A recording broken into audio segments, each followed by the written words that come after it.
From sibling pharaohs sealing Egypt's fragile peace to a tiny French princess led up Westminster's aisle, this is a calm yet haunting journey that we're about to embark on, lasting over 3 hours. We'll begin with how an 8-year-old boy king took his 9-year-old sister as both bride and co-ruler, and move deeper into why a 6-year-old was traded for a truce marriage with England's middle-aged king. So put your phone or television remote to the side, dim the lights, and please make sure to like the video, subscribe, and let me know where you are listening from in the comments. Now, let's begin. Crown before childhood. The weight of a crown has never discriminated between the strength of those who bear it. Through millennia of human ambition, politics has conspired to place golden circlets upon heads still soft with childhood, binding destinies before minds could comprehend them. This is the story of those small hands that held scepters, those narrow shoulders draped in ermine, and those whispered vows spoken by voices that had barely learned to form words. In the amber glow of Bronze Age palaces, from Mesopotamia to the Yellow River, royal children became living treaties. Princesses of 7 summers were promised to foreign kings 3 times their age, their journeys across mountains and deserts undertaken in litters lined with silks to cushion bones not yet fully formed. Young princes found themselves betrothed to ensure alliances before they could comprehend the geographies of their fathers' kingdoms. The earliest clay tablets recording such arrangements speak in the language of trader daughters, exchanged like precious metals, sons promised like fertile lands. The temples and churches that governed souls became, in time, reluctant architects of these arrangements. Priests developed intricate systems of dispensation, their parchments filled with careful distinctions between betrothal and consummation. A promise could bind 2 houses at any age, even infancy, while the marriage bed theoretically awaited puberty. The church fathers, with furrowed brows beneath tonsured heads, debated the precise moment when a girl child became a woman, when a boy became a man. Their conclusions rarely centered on consent or emotional readiness, but on the physical changes that would allow the production of heirs. Listen closely to this history, and you'll hear a lullaby threaded throughout, a sleepy melody of silk rustling against stone floors, of treaty tables where children's heads nodded with exhaustion, of crowns so heavy they left red marks on tender temples. Every royal marriage we will explore exists in this twilight space between statecraft and slumber, where destinies were sewn into children's garments long before they could read the histories they were creating.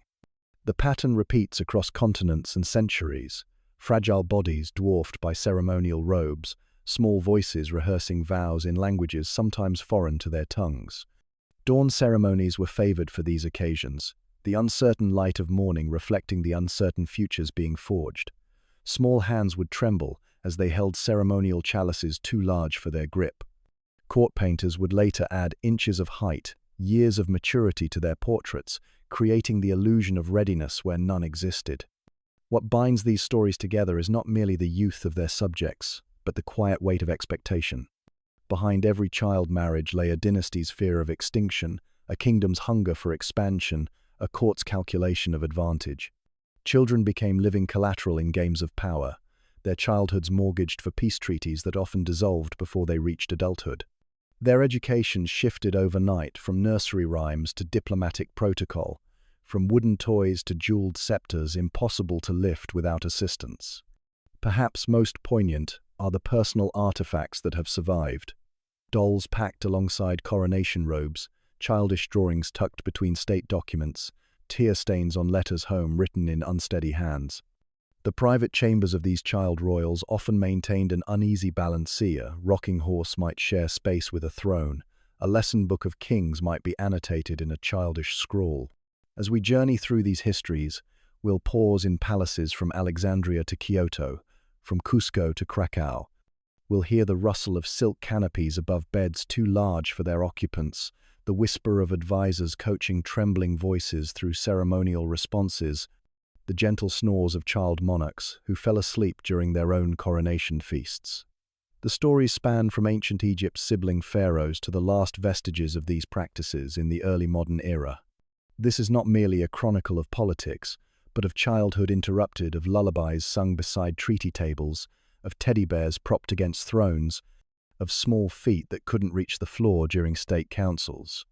It is a history told in whispers and sighs, in the rustle of ceremonial garments too heavy for their wearers, in the quiet sobs behind tapestried walls when homesickness overwhelmed duty. So settle in as we trace this delicate thread through history's tapestried golden thread of childhood royalty, glimmering with both promise and sacrifice.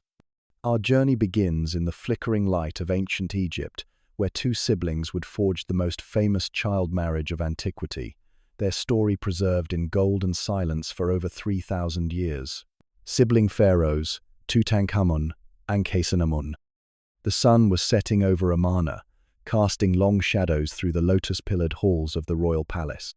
In the fading light, gold leaf caught the last rays of Ra's chariot, sending ripples of amber across walls that had witnessed more upheaval than any structure should bear.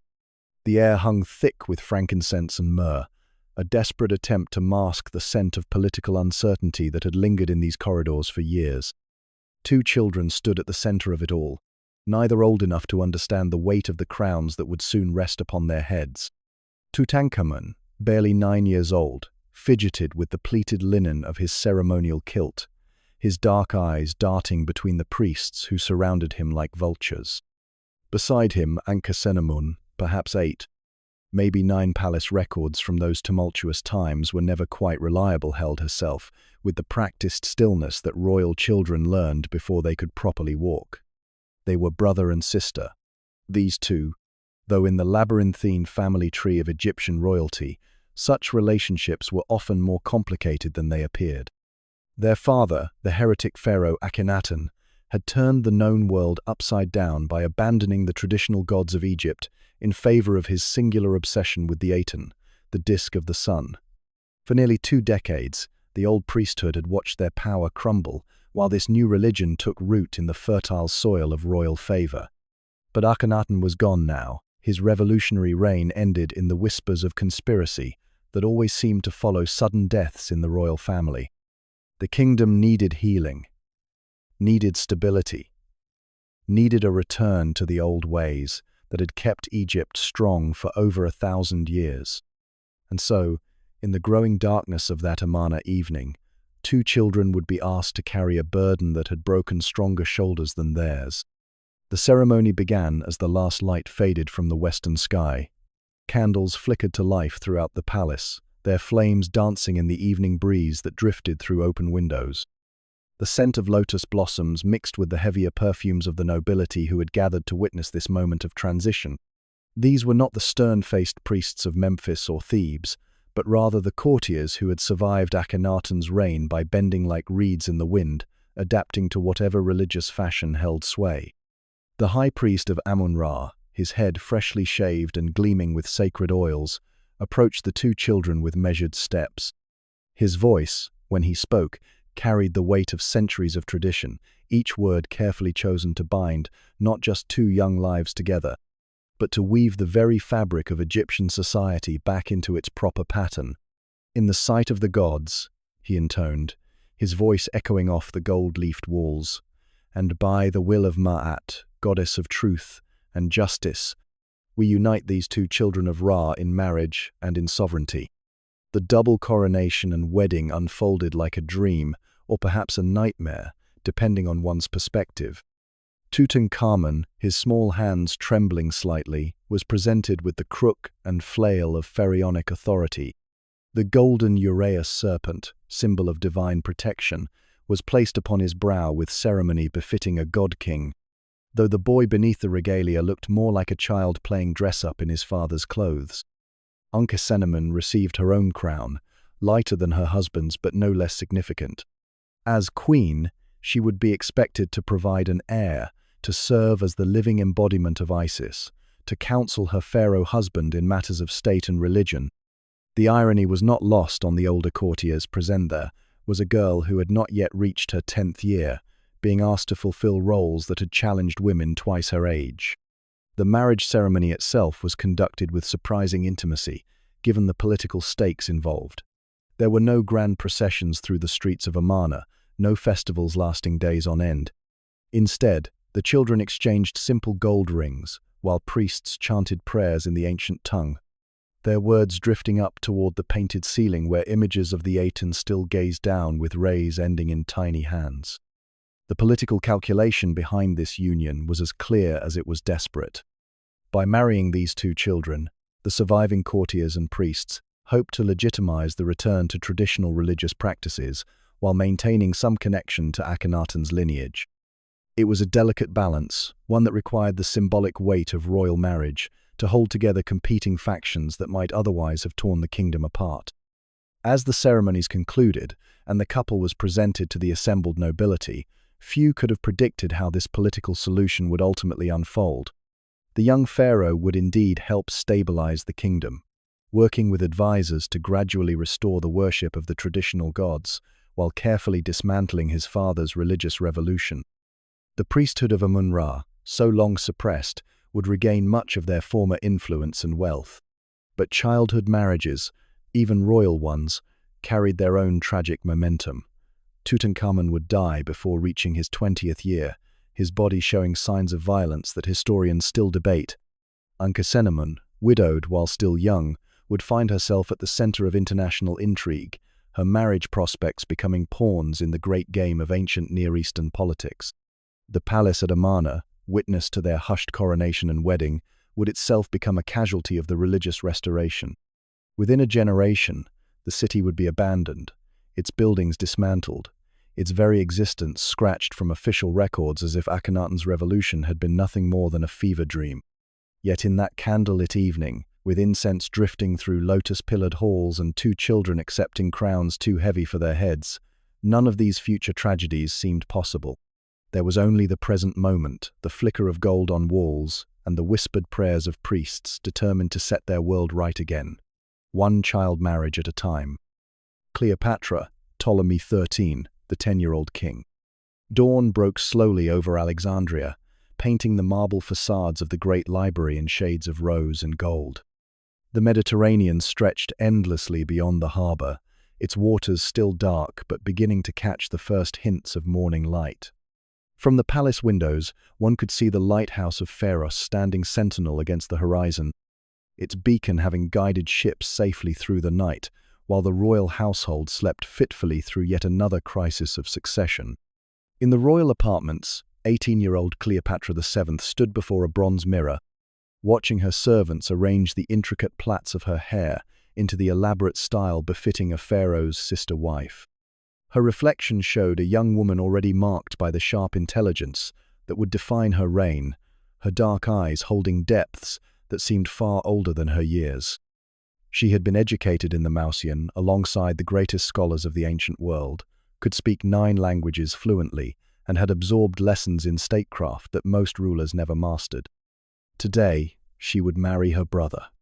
Ptolemy XIII was still a child by any reasonable measure, barely 10 years old and small for his age. While Cleopatra had spent her adolescence studying philosophy, mathematics, and the delicate art of diplomatic negotiation, her brother had been content with toy soldiers and pet birds, blissfully unaware that the weight of kingship was rapidly approaching. The Ptolemaic dynasty had ruled Egypt for 3 centuries by adhering to one inviolable principle: the bloodline must remain pure, untainted by foreign influence, preserved through the sacred marriage of brother to sister, generation after generation. It was a custom inherited from their Macedonian ancestors, those hardy warriors who had followed Alexander the Great across the known world and carved up his empire after his death. The first Ptolemy, one of Alexander's most trusted generals, had established the tradition partly from genuine belief in royal blood purity and partly from the practical need to prevent rival claimants from arising through marriage alliances with other royal houses. 300 years later, this policy had produced some of history's most capable rulers and some of its most spectacular disasters. The wedding preparations unfolded with mechanical precision throughout the palace complex. Servants hurried through corridors carrying bolt after bolt of fine linen, their arms laden with gold jewelry that would adorn the royal couple during the ceremony. The scent of Arabian perfumes mixed with the more practical aromas of roasted meats and honeyed wine as the kitchens prepared for a feast that would need to satisfy both Egyptian nobles and the growing number of Roman merchants who had made Alexandria their eastern headquarters.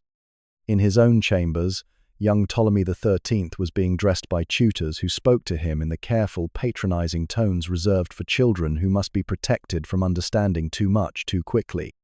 The boy accepted the attention with the patience of someone accustomed to being the center of elaborate rituals he didn't quite comprehend. His wedding garments were magnificent cloth of gold woven with silver threads, a diadem that had graced the heads of pharaohs since the time of Alexander himself, but they hung on his small frame like costumes in a play where he had been cast in a role too large for him. The ceremony itself took place in the great hall of the palace, its walls lined with painted scenes depicting the triumphs of earlier Ptolemaic rulers. Cleopatra moved through the rituals with practiced grace, every gesture calculated to project strength and legitimacy to the assembled witnesses.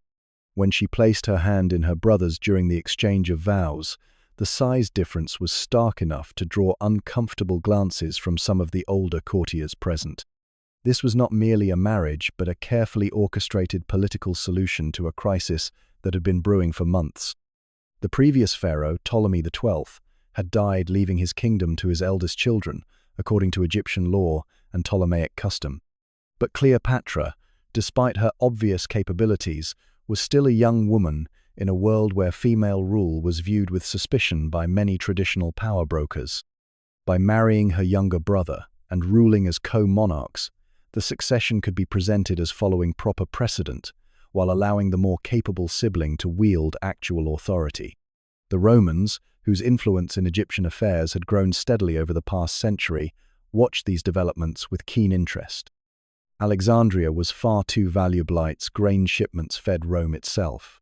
Its library preserved the accumulated knowledge of the ancient world. Its position controlled trade routes that connected Europe with Asia and Africato, be left entirely to Egyptian discretion.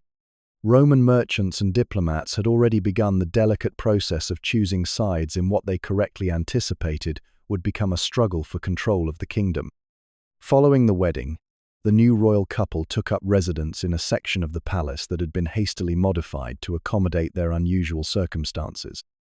What resulted was a space that seemed part throne room, part nursery, ornate enough to receive foreign ambassadors and conduct state business, yet equipped with the toys and tutors necessary for a child who still needed to learn basic arithmetic alongside the complex protocols of kingship.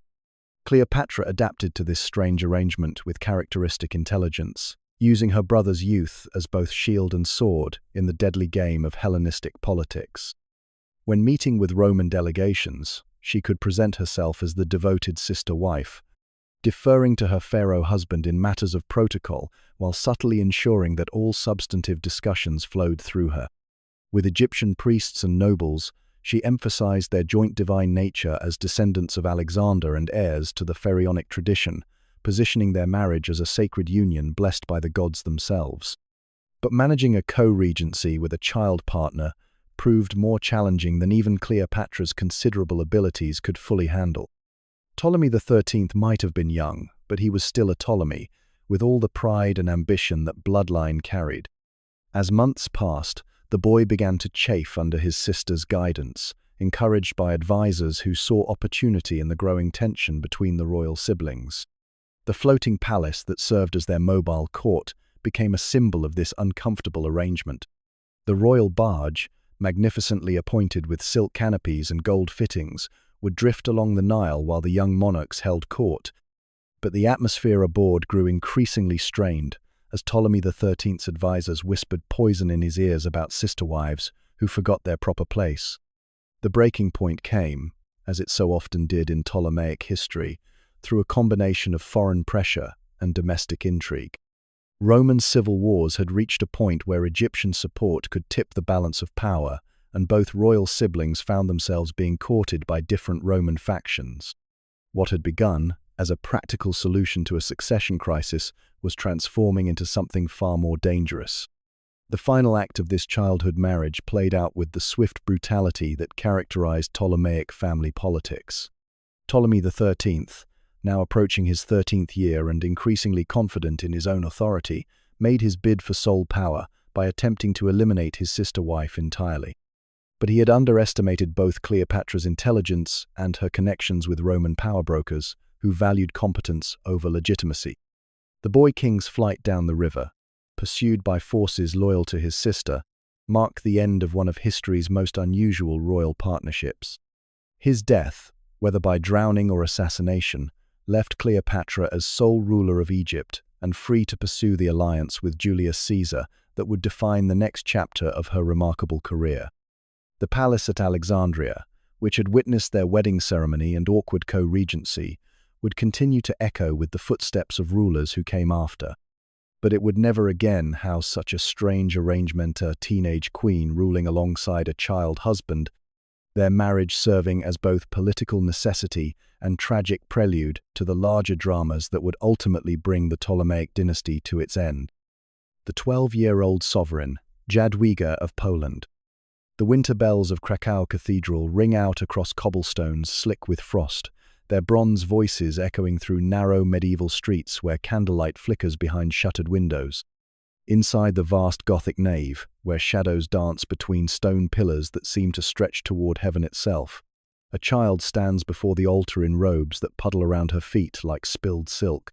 The coronation gown, sewn for a woman's frame, hangs loose on 12-year-old shoulders that have never known the weight they're about to bear. Jadwiga, of Poland though history, would remember her as Hedwigwas, no ordinary child bride. In the year 1384, when most girls her age were learning to embroider or tend kitchen gardens, she was crowned King of Poland.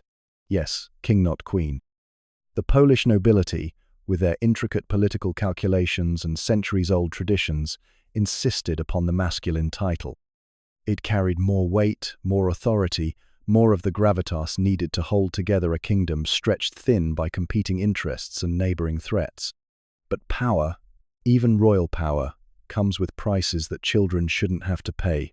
By 1386, when Jadwiga had barely learned to navigate the echoing corridors of Wawel Castle without getting lost, the greatest political marriage in medieval Eastern Europe was already being negotiated around her small frame. The groom would be Jogaila, Grand Duke of Lithuania, man of 35 winters, who commanded vast territories stretching from the Baltic Sea to the edges of the Black Sea steppe. The marriage wasn't about love, of course. Love was a luxury that kings and queens could rarely afford, and child monarchs never. This was about the union of Krzywo, a diplomatic masterpiece that would fuse the Kingdom of Poland with the Grand Duchy of Lithuania into the largest country in medieval Europe. The Polish nobles saw opportunity in Jogaila's pagan subjects masses of people who could be converted to Christianity, swelling the ranks of the faithful. Jogaila saw opportunity in Poland's established institutions, its connection to Western Europe, its promise of legitimacy for his own uncertain rule. Standing between these grand geopolitical calculations was a girl who had never chosen her own dress, let alone her own destiny. The wedding ceremony itself was a study in contrasts, the massive cathedral filled with flickering candles, the scent of incense heavy in the winter air, and at the center of it all, a child reciting vows in Latin that bound her not just to a man she barely knew, but to the future of two nations.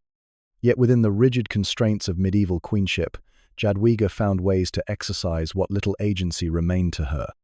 Court chroniclers tell us of her dawn rides through the Polish countryside, not for pleasure but for purpose, visiting hospitals, orphanages, and settlements where plague or famine had taken their toll. She carried bags of coins and grain, distributed with her own hands to families who had never seen royalty up close. These weren't ceremonial visits orchestrated by advisors.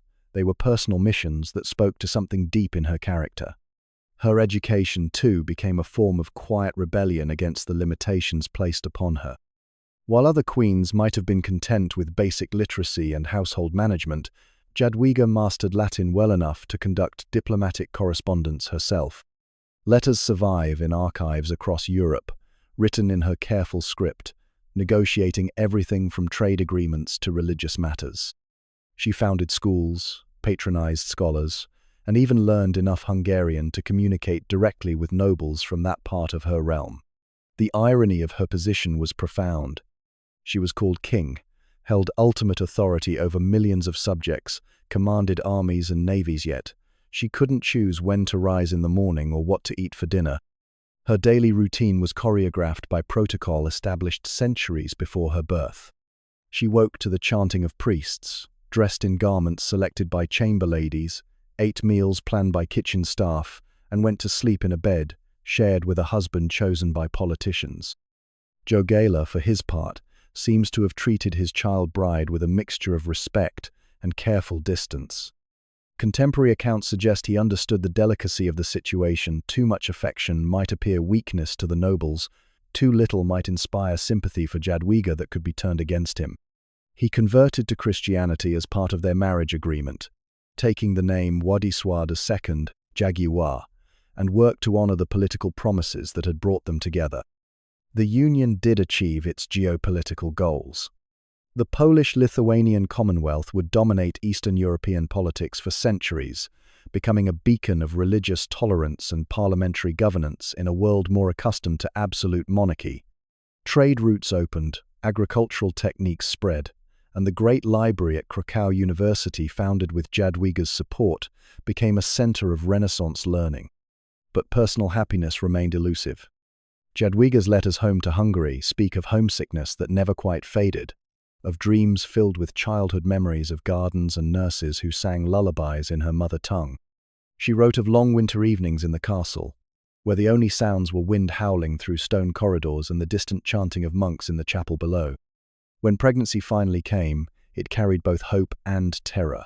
Medieval childbirth was dangerous for any woman, but for a queen, it carried the additional weight of dynastic expectations. The child she carried wasn't just a baby, it was the future of the Polish-Lithuanian Union, the continuation of a political experiment that had already reshaped the map of Europe. The birth, in the summer of 1399, was difficult. Contemporary accounts speak of days of labor, of physicians consulting ancient texts, of prayers offered in the cathedral while the city held its breath. The Babia daughter lived only briefly, and Jadwiga followed her into death 4 days later. She was 25 years old, but in many ways still the child who had stood dwarfed by coronation robes in Krakow Cathedral 15 years earlier. The Polish people mourned her death with a grief that surprised even the nobles who had arranged her marriage. Here was a queen who had been imposed upon them by political necessity, yet had won their hearts through acts of genuine compassion. Pilgrims began visiting her tomb almost immediately, attributing miracles to her intercession, calling her a saint long before any official canonization process began. It would take the Catholic Church nearly 6 centuries to agree, but in 1997, Pope John Paul III, himself Polish, finally canonized Jadwiga as a saint. The ceremony took place in Krakow, in the same cathedral where she had been crowned king and wed to a stranger. The bells that rang that day carried across the same cobblestones, past the same ancient walls, echoing with the memory of a child who had carried the weight of nations and somehow found ways to spread grace even within the gilded prison of medieval royalty. The 6-year-old queen, Isabella of Valois. The candles of Westminster Abbey flicker like stars fallen to earth, their warm light dancing across stone walls that have witnessed centuries of coronations, weddings, and farewells. In the year 1396, as autumn wind rattles the ancient windows, these same flames illuminate one of the most extraordinary and troubling ceremonies in English royal history. At the high altar, where archbishops have crowned kings and blessed crusades, a child of 6 years old stands in wedding white, reciting marriage vows from memory cards held by a nervous chaplain. Isabella of Valois, daughter of King Charles VI of same Charles, whose periodic descents into madness would plague French politics for decades, was beautiful in the way that all children are beautiful, with the particular luminous quality that comes from being utterly unaware of the forces arranging themselves around her small frame. Her wedding gown, commissioned from the finest seamstresses in Paris, had been tailored and retailored as she grew during the months of negotiation, but still it overwhelmed her tiny form, the pearl-encrusted bodice hanging loose, the silk train requiring 2 young pages to manage as she moved down the Abbey's long aisle. The groom waiting at the altar was Richard II of England, 29 years old and carrying the weight of a troubled reign. Richard was a man of contradictions, capable of great cruelty and startling sensitivity, politically brilliant yet personally erratic, a king who collected fine art and beautiful objects with the same obsessive attention he devoted to crushing political enemies. In Isabella, he saw not just a bride, but a diplomatic solution to the endless, grinding war between England and France that had consumed both kingdoms for generations. The marriage was the centerpiece of a complex truce negotiated by exhausted diplomats who had watched their countries bleed treasure and young men into the mud of countless battlefields. For nearly 60 years, the 100 Years' War had turned entire regions of France into graveyards, emptied English coffers, and created a generation of nobles who knew no peace. The French court, struggling with King Charles's increasing episodes of mental illness, desperately needed breathing room to consolidate power. The English, facing rebellions in Wales and Scotland, required time to restore domestic order. Into this maze of political necessity stepped a child who should have been playing with dolls and learning her letters. Isabella's education had been carefully managed by French courtiers, who understood that their 6-year-old princess would soon be living among people who had been killing Frenchmen since before her birth. She was taught English by tutors who had lived in London, schooled in Anglican prayers alongside Catholic ones, and drilled in the complex etiquette that would govern her daily life as a foreign queen in a hostile court. The wedding ceremony itself was a marvel of diplomatic theatre. Every detail had been negotiated between the French and English courts, with the same attention given to military treaties. The number of French nobles who could attend limited to prevent the appearance of occupation, the language of the service Latin, to avoid favouring either English or French.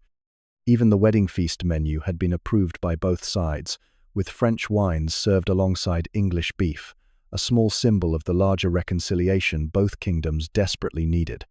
For Isabella, standing at the altar in her oversized gown, the ceremony must have felt like an elaborate form of play acting. At 6, she possessed the child's ability to live entirely in the present moment, to focus on immediate sensations, the scratch of silk against her skin, the weight of the crown placed on her head, the strange, echoing quality of voices in the vast cathedral space.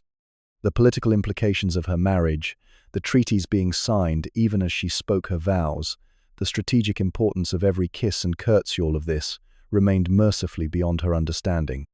Richard, to his credit, seems to have approached his child bride with careful gentleness. Contemporary accounts describe a king who was genuinely fond of Isabella, who treated her more like a beloved niece than a wife. He showered her with gifts, not just the jewels and fine clothes expected of royal generosity, but toys and books, musical instruments, and pet animals. The royal apartments were reorganized to include a nursery adjacent to the Queen's chambers, staffed with French-speaking nurses who could help Isabella navigate the loneliness of displacement. Isabella's daily routine at the English court was a careful balance between royal dignity and childhood necessity. She woke each morning to the same prayers that had comforted her in France, spoken by chaplains who had accompanied her across the Channel. Her French ladies-in-waiting dressed her in gowns that grew more English in style each month, a gradual visual transformation that reflected her slow adaptation to new customs. Breakfast might include English porridge alongside French pastries. Dinner featured English game birds prepared with French sauce-small compromises that helped bridge the gap between her birth culture and her adopted home.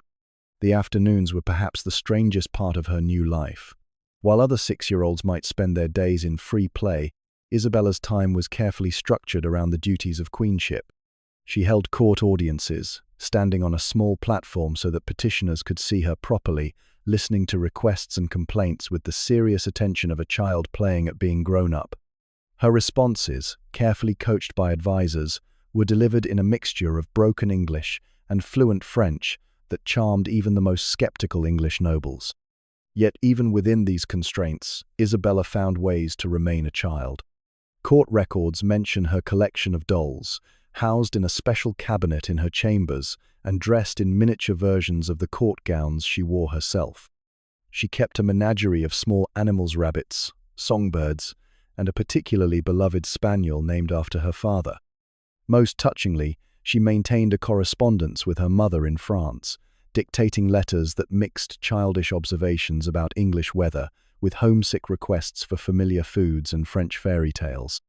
The tragedy of Isabella's story isn't found in any single moment of cruelty or neglect, but in the gradual erosion of childhood itself. Portraits from her early years in England show a bright-eyed child. Later images reveal someone whose gaze has already learned to calculate political implications, whose small hands have grown accustomed to the weight of ceremonial objects, whose smile has become a diplomatic tool rather than an expression of genuine joy. The end of her English queenship came as suddenly as its beginning. In 1399, Richard II was deposed by his cousin Henry Bolingbroke, who would become Henry IV. The political earthquake that followed destroyed not just Richard's reign but the entire diplomatic framework that had brought Isabella to England. At 8 years old, she found herself a widow, her marriage annulled, her presence in England transformed from diplomatic asset to potential embarrassment. The journey back to France was a mirror image of her arrival 3 years earlier, but now she travelled with the hard-won knowledge of just how quickly a child's world could be completely upended. The French court that welcomed her home was itself transformed. Her father's madness had worsened, her mother had aged under the stress of regency, and the political situation had shifted in ways that made Isabella's English experience seem almost quaint by comparison. But here the story takes an unusual turn towards something resembling happiness. Isabella's second marriage, to Charles, Duke of Orléans, came when she was 16, old enough to have some say in the matter, young enough to still hope for genuine affection. Charles was a poet and scholar, a man who wrote verses about love and beauty rather than conquest and glory. Their marriage, blessed with children who lived to adulthood, provided Isabella with the domestic contentment that had been impossible during her years as England's child queen. In her letters from this later period, Isabella wrote fondly of her English years, describing them with the nostalgic affection we might reserve for a particularly vivid childhood game. She spoke of Richard's kindness, of the strange beauty of English gardens, of learning to love a country that had never quite learned to love her. But she also wrote of the relief of finally being able to live according to her own desires, rather than the requirements of international diplomacy. Isabella died in 1409, at the age of 19, during childbirth, a common enough tragedy in an age when medical knowledge remained primitive, but she had lived long enough to experience both the gilded prison of child marriage and the ordinary happiness of chosen love. Her story reminds us that even within the most constrained circumstances, the human spirit finds ways to adapt, to grow, and sometimes even to flourish. Mother at 13, Margaret Beaufort. The mist rolls across the Welsh hills like a grey shroud, settling over Pembroke Castle as dawn breaks reluctantly through clouds heavy with the promise of rain. In the year 1455, in a stone chamber where narrow windows let in more cold than light, a child kneels on rushes still damp from the night's condensation. Margaret Beaufort is 12.5 years old, wearing a bridal mantle cut for someone twice her age, the deep burgundy wool pooling around her knees as she recites morning prayers in Latin that flows as naturally from her lips as her native English. The wedding had been arranged with the same careful calculation that marked all Tudor ambitions, though at this point in history, the Tudor name was still more hope than dynasty. Margaret's bridegroom, Edmund Tudor, Earl of Richmond, was 24 and politically astute enough to understand that his 13-year-old bride represented far more than a romantic alliance. Through her Beaufort lineage, Margaret carried a tenuous but legally recognized claim to the English throne, a bloodline that traced back through John of Gaunt to Edward III himself. It was a claim that had been questioned, legitimized, bastardized, and re-legitimized so many times that its true legal weight remained perpetually unclear, which, in the chaos of 15th century England, made it precisely the sort of ambiguous inheritance that ambitious men might build entire careers upon.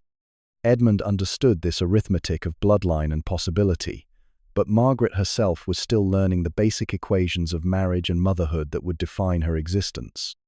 At 12, she possessed the sharp intelligence that would make her one of the most formidable political minds of her generation, but she applied it to mastering household accounts and religious devotions rather than the grand strategies that others were already weaving around her small frame.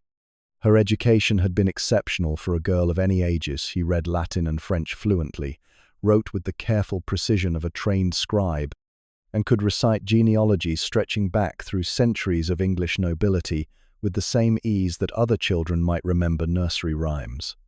The marriage itself was consummated quickly, with the brutal efficiency that characterized so much of medieval political life. There was no time for gradual courtship or gentle introduction to adult responsibilities. The Wars of the Roses were already casting shadows across England, and men like Edmund Tudor could sense that whatever stability they might build would have to be constructed quickly before the next shift in political fortune swept their plans away entirely. Margaret, for her part, approached her new duties with the same methodical determination she brought to everything else, but the transition from childhood to wifehood to impending motherhood unfolded at a pace that would have challenged someone twice her age. Pregnancy came almost immediately, and with it the first real understanding of what her new position would cost her. Medieval medicine offered little comfort to expectant mothers under the best circumstances, but for a 13-year-old girl whose body was still growing, whose hips were too narrow, and whose understanding of birth came primarily from whispered conversations among the castle women, pregnancy became a season of mounting anxiety, punctuated by physical discomfort that no amount of prayer seemed to ease. Edmund, meanwhile, was discovering that possession of a valuable wife brought its own dangers.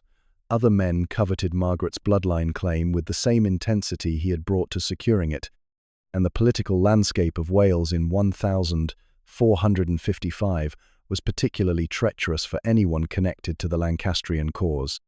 He spent increasing amounts of time away from Pembroke, managing estates and maintaining the network of alliances that kept his position secure, leaving Margaret to navigate the final months of her pregnancy with only the company of household women whose loyalty to the Tudor cause was both essential and uncertain. The irony of Margaret's situation was profound in ways that would only become clear decades later. She was carrying the future Henry VII of England, the child who would end the Wars of the Roses and establish the Tudor dynasty as one of the most successful royal lines in European history. But in the winter of 1456, as she felt the first pains of labor beginning in a draughty castle chamber with only a midwife and a handful of servants for company, she was simply a 14-year-old girl facing the most dangerous experience of medieval life, without her mother, her husband, or any of the comforts that wealth and position were supposed to provide. Edmund had died of plague 3 months earlier, succumbing to the disease while traveling between estates, leaving Margaret widowed before her child was even born. The news reached Pembroke on a November morning when frost silvered the castle walls and the wind carried the smell of winter across the Welsh hills. Margaret received the messenger in the same chamber where she had knelt in her oversized bridal mantle just 18 months earlier, but now she listened to the account of her husband's death, while one hand rested on her swollen belly and the other gripped a rosary worn smooth by constant use. The birth itself, when it finally came on a January night when snow fell steadily outside the castle walls, was a trial that pushed medieval medicine to its limits. Margaret's youth worked against her in every possible way. Her narrow hips made delivery agonizing, her small frame struggled to accommodate the baby's size, and her inexperience with pain left her unprepared for the waves of agony that seemed to stretch on without end. The labor lasted for 2 days, during which the midwife sent increasingly urgent messages to local religious houses, requesting prayers for both mother and child. When Henry Tudor finally emerged into the world, he was robust and healthy in a way that seemed miraculous given the circumstances of his birth. But the delivery had damaged Margaret so severely that she would never bear another child, despite 3 subsequent marriages and decades of hoping for additional heirs. At 14, she had given birth to a future king and simultaneously ensured that her own genetic contribution to English royal history would be limited to that single precious son. The months that followed were a masterclass in survival under impossible circumstances. Margaret found herself a widowed mother at 14, responsible for an infant whose claim to the English throne made him both incredibly valuable and incredibly dangerous.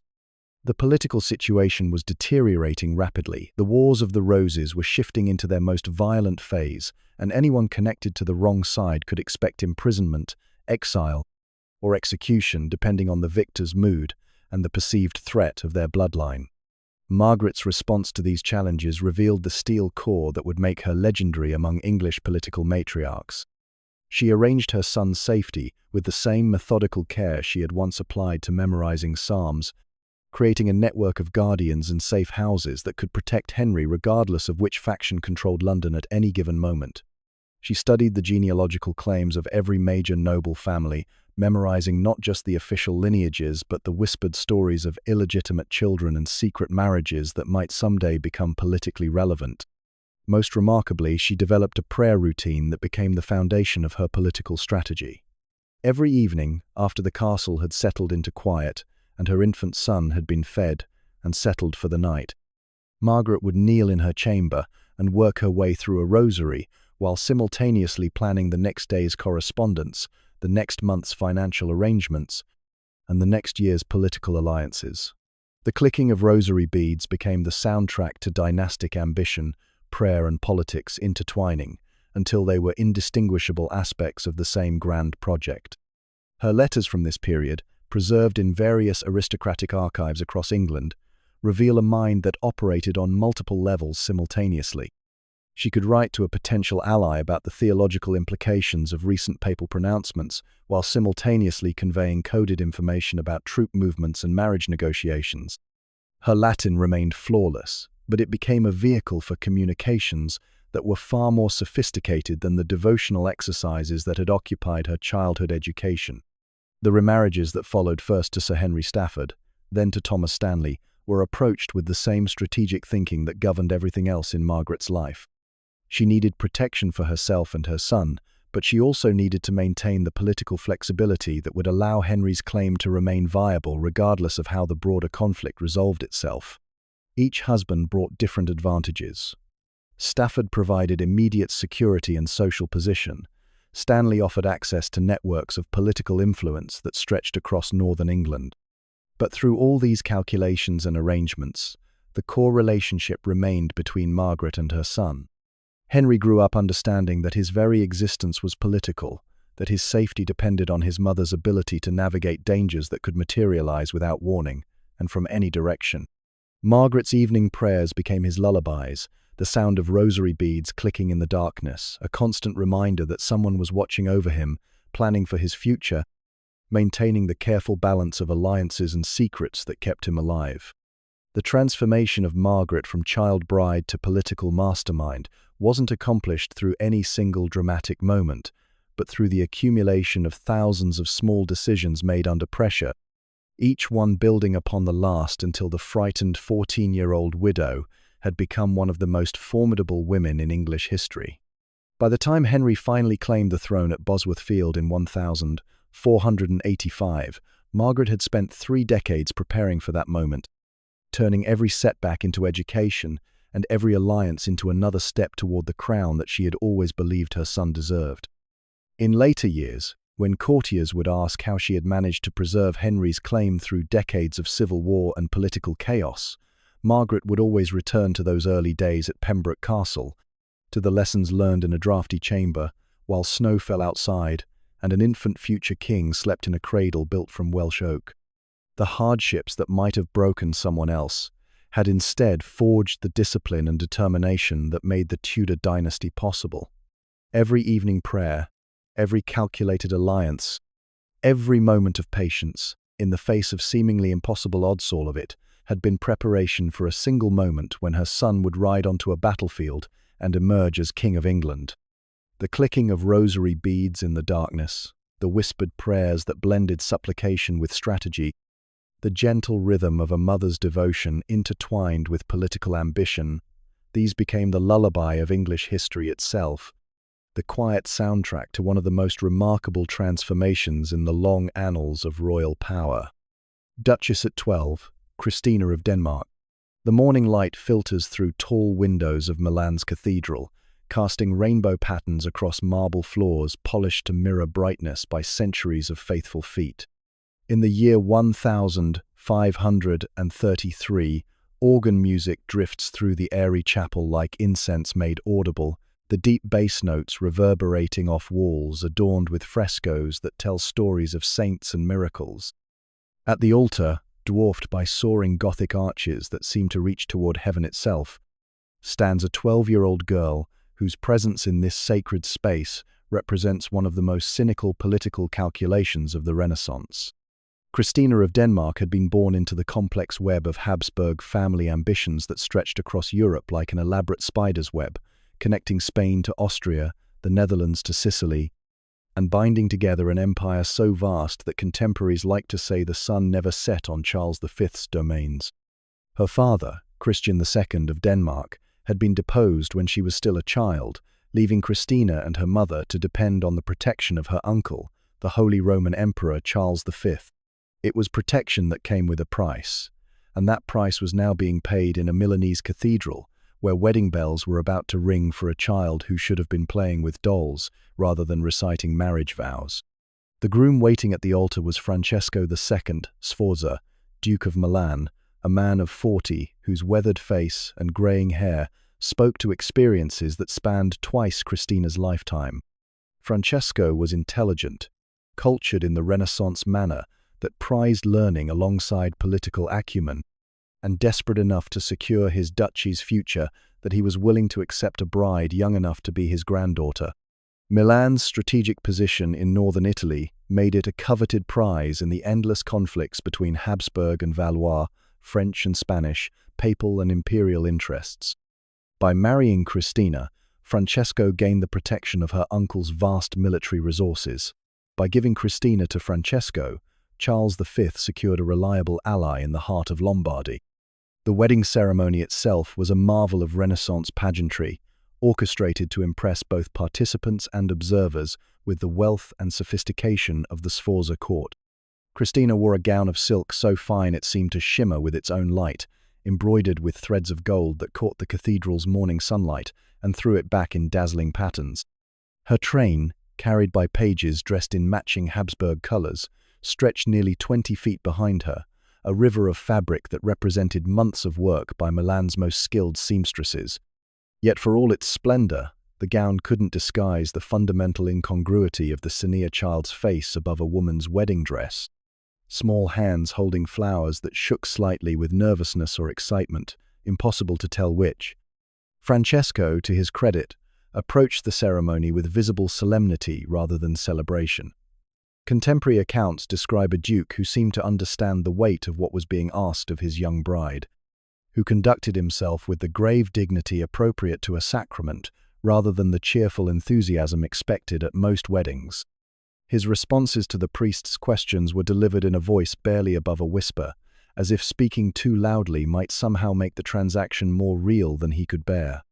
The political logic behind the marriage was as clear as it was heartless.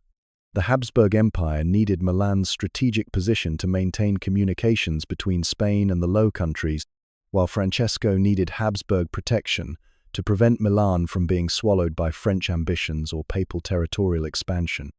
Christina represented the perfect solution to both problems. Her marriage would bind Francesco to the Habsburg cause, while her youth ensured that she would be malleable to influences that served imperial interests.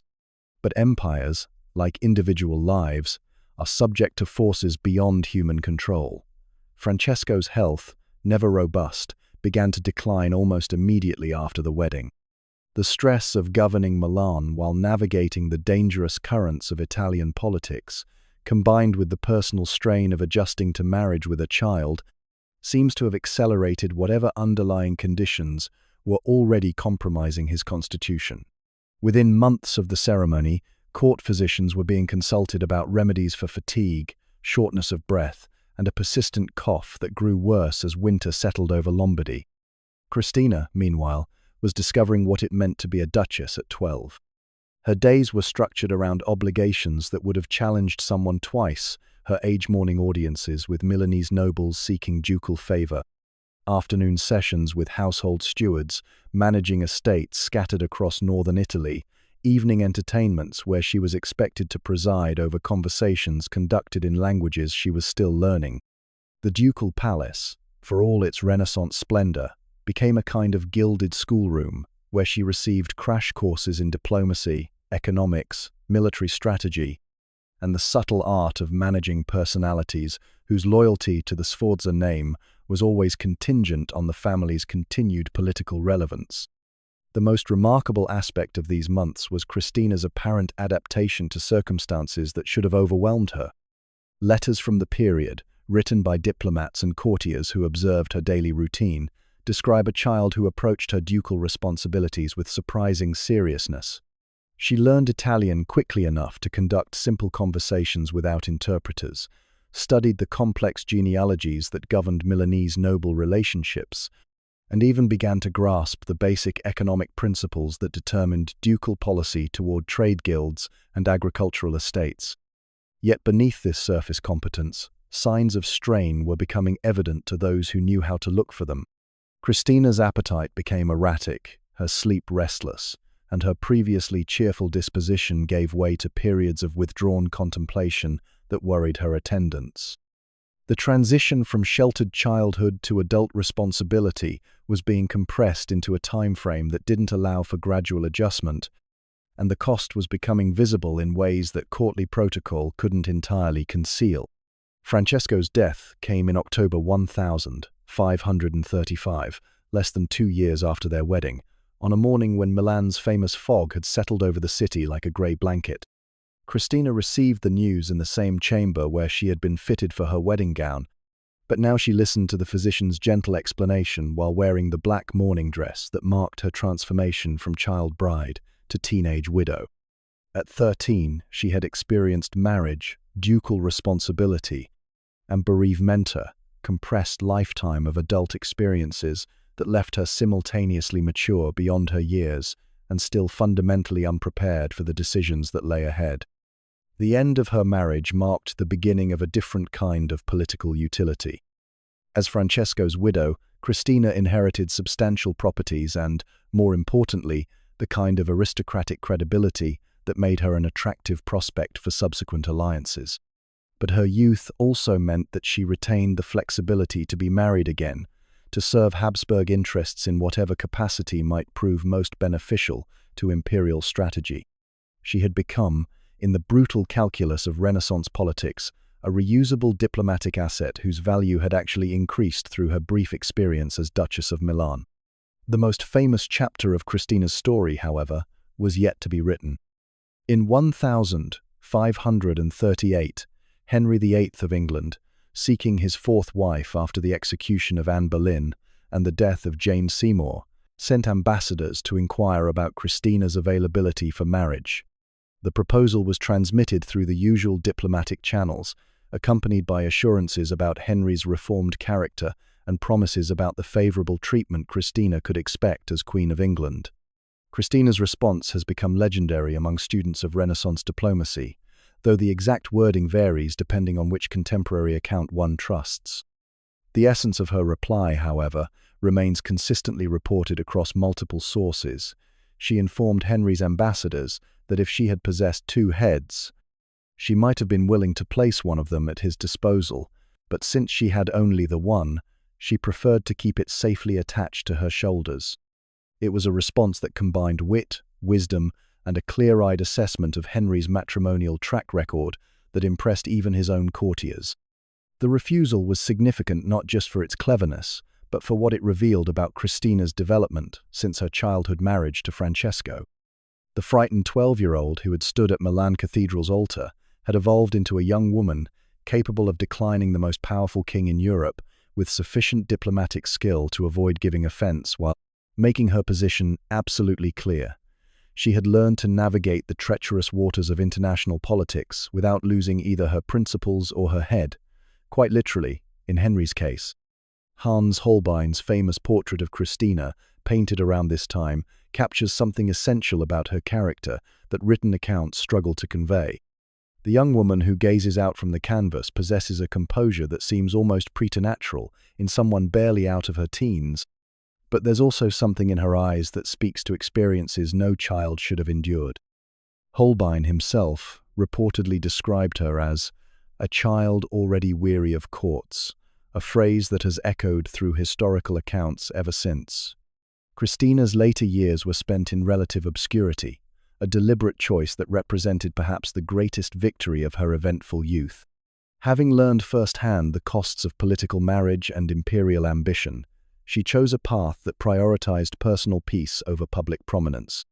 She never remarried, instead devoting herself to managing her inherited estates and patronizing artistic and scholarly projects that brought her genuine satisfaction rather than political advantage.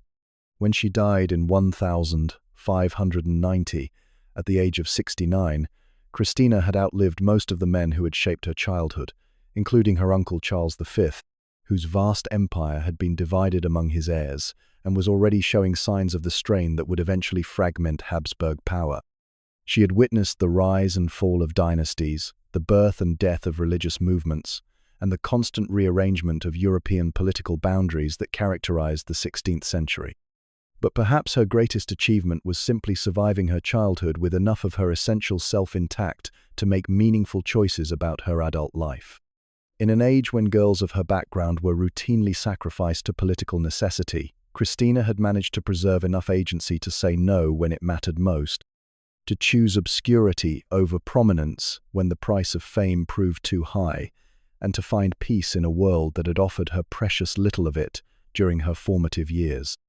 The morning light that had filtered through Milan Cathedral during her wedding ceremony had illuminated a child trapped by circumstances beyond her control, but the woman she became proved that even the most constrained lives could contain moments of genuine freedom, choices that mattered, and the quiet satisfaction of a path chosen rather than imposed. Queen of two realms, Mary, Queen of Scots.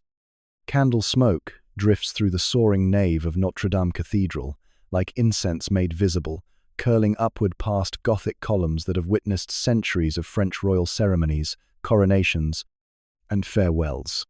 In the spring of 1558, as Paris awakens to the sound of church bells echoing across the Seine, these ancient stones prepare to host one of the most politically significant weddings of the 16th century. At the high altar, where saints gaze down from stained glass windows that turn morning light into jeweled patterns across marble floors, 15-year-old Mary Stuart stands beside 14-year-old Francis, Dauphin of France, both of them dwarfed by the magnitude of what their union represents. Mary wears a gown of white silk so lustrous it seems to glow with its own light, the bodice encrusted with pearls that catch the cathedral's flickering candles and throw back tiny stars of brilliance. The dress had been designed by the finest seamstresses in Paris, cut to emphasize her remarkable height. At 15, she already stood nearly 6 feet tall, a stature that made her literally as well as figuratively towering among the French court. Her auburn hair, braided with ribbons of gold and silver, falls nearly to her waist beneath a crown that mingles Scottish sapphires with French diamonds, a visual representation of the two kingdoms she already ruled and the third she hoped to claim. Francis, standing beside her in cloth of gold that makes him look even younger than his 14 years, appears almost fragile next to Mary's commanding presence. The Dauphin had always been sickly, prone to ear infections that left him partially deaf and respiratory ailments that made him gasp for breath after even modest exertion. Court physicians whispered among themselves about his prospects for survival, let alone his ability to rule the most powerful kingdom in Europe. But such concerns were secondary to the immediate political benefits that his marriage to Mary would provide to French ambitions. The ceremony itself was orchestrated as a display of French magnificence designed to impress not just the assembled nobility, but the ambassadors from across Europe who would carry descriptions of the event back to their own courts. Every detail had been calculated to demonstrate French wealth and sophistication, the altar draped in cloth of gold, the air heavy with expensive incense, the choir singing polyphonic masses commissioned specifically for the occasion. Mary and Francis recited their vows in Latin that both had spoken since childhood, their responses delivered with the fluency expected of royalty educated by the finest tutors in Europe. Yet beneath the ceremonial splendor lay calculations that would reshape European politics for generations. Mary's marriage to Francis represented the culmination of a strategy that had begun when she was 5 years old and first sent to France for protection from English ambitions. By wedding her to the Dauphin, the French court achieved multiple objectives simultaneously. They secured Scotland as a permanent ally against England. gained a potential claim to the English throne through Mary's Tudor connections, and ensured that any children born to the union would unite the crowns of France and Scotland under French control. For Mary herself, the wedding marked the end of a childhood spent navigating between two identities that never quite aligned. She had arrived in France as a child queen fleeing the chaos of Scottish politics, but she had grown up as a French princess, educated in French customs, fluent in French poetry, more comfortable with the elaborate etiquette of Versailles than the rougher traditions of Edinburgh Castle.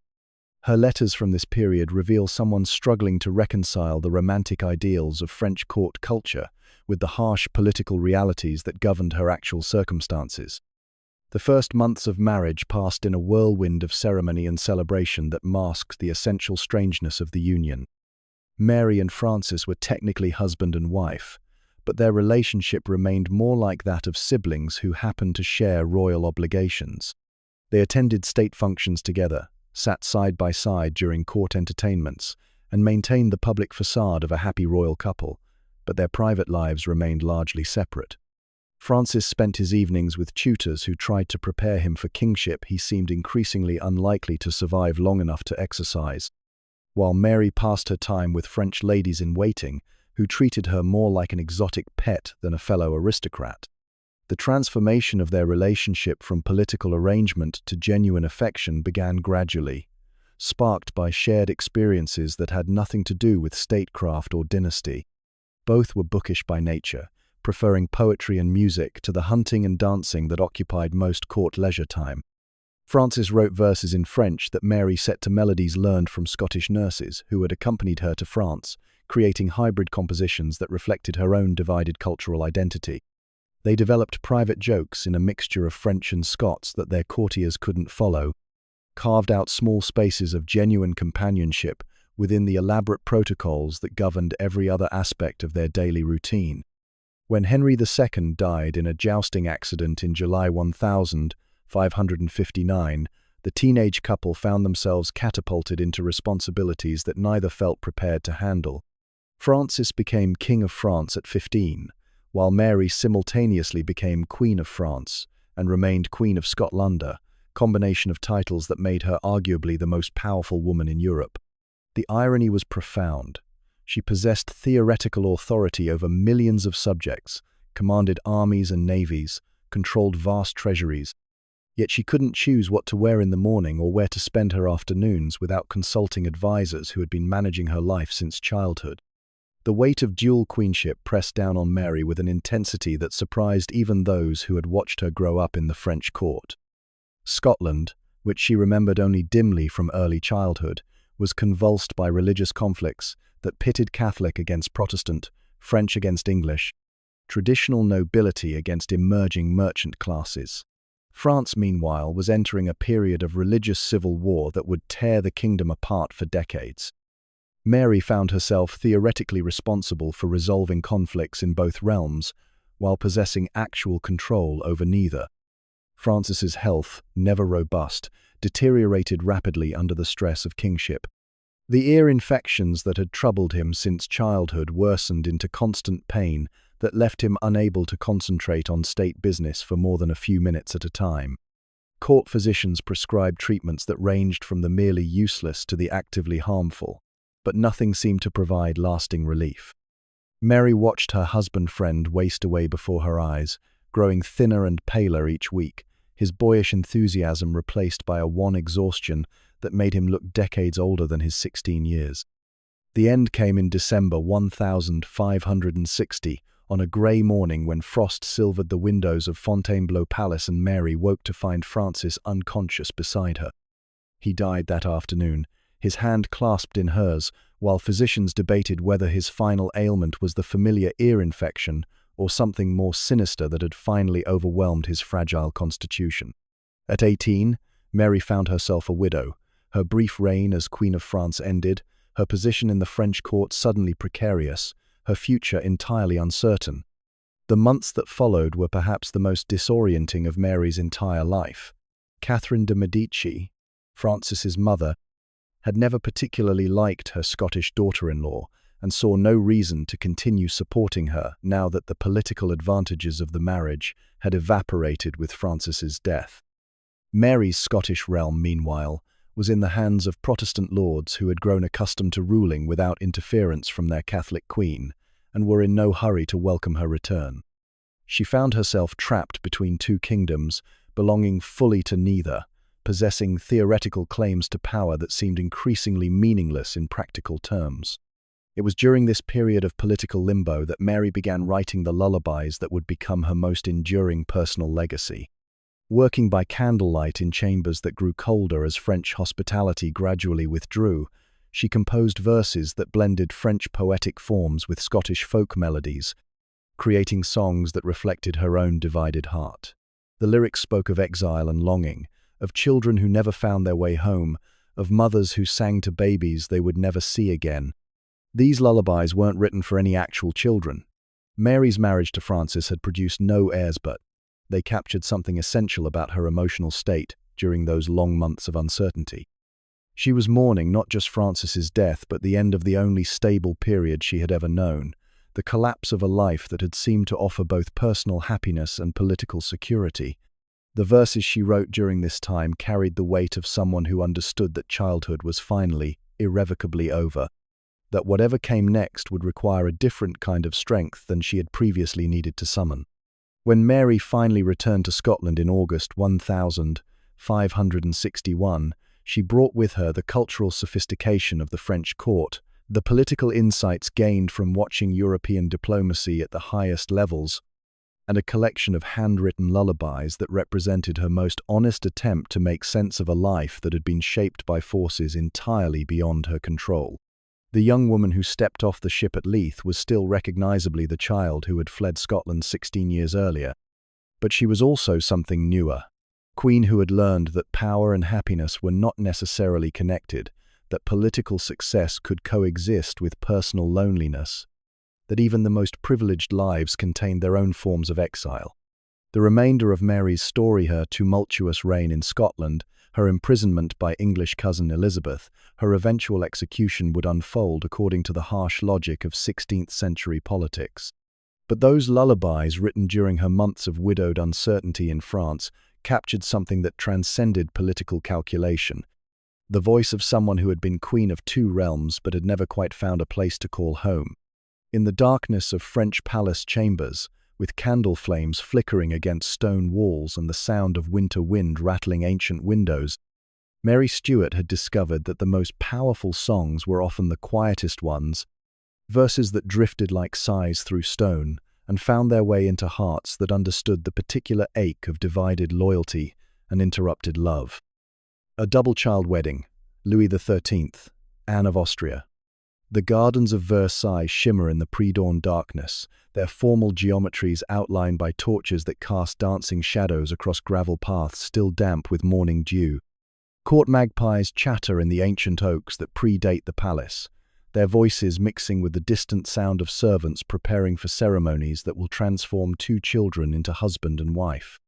In November 1615, as France holds its breath between sleeping and waking, the most elaborate wedding of the 17th century prepares to unfold in a palace that itself represents the apotheosis of royal ambition and artistic achievement.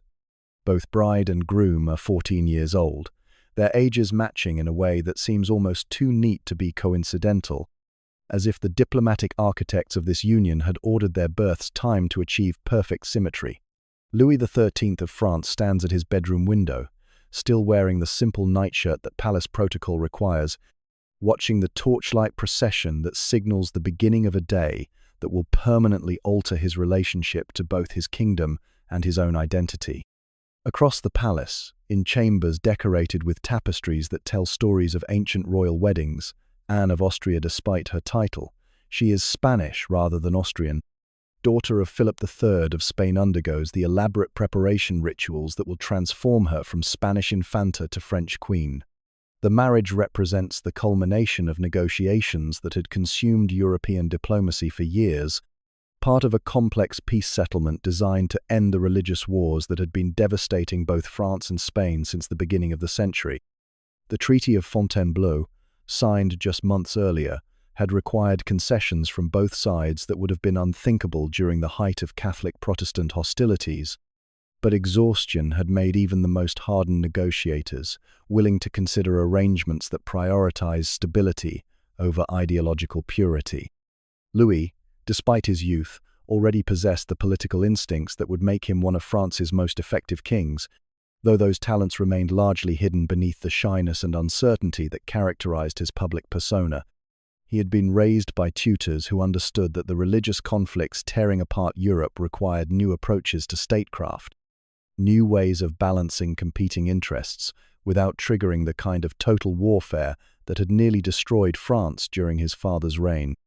The marriage to Anne represented his first major test as a diplomatic actor in his own right, the first decision that would be remembered as his rather than his advisor's. Anne, meanwhile, had spent her childhood in the elaborate ceremonial culture of the Spanish court, where every gesture carried symbolic weight and every conversation was conducted according to protocols that had been refined over centuries of Habsburg rule. Her education had emphasized religious devotion and artistic patronage alongside the political skills expected of someone who might someday rule the most powerful kingdom in Europe. At 14, she already spoke 5 languages fluently, could compose poetry in both Spanish and French, and possessed the kind of intuitive understanding of court dynamics that would serve her well in the intricate political environment of Versailles. The wedding ceremony itself was orchestrated as a display of Franco-Spanish reconciliation, designed to convince European observers that the religious hostilities that had defined international politics for decades were finally being replaced by pragmatic cooperation. Every detail had been negotiated between the French and Spanish courts with the same attention given to military treaties, the language of the service, the precedence of various nobles, even the specific prayers that would be offered for the happiness of the union and the prosperity of both kingdoms. Yet for all the diplomatic significance invested in their marriage, Louis and Anne remained fundamentally children thrown together by circumstances entirely beyond their control.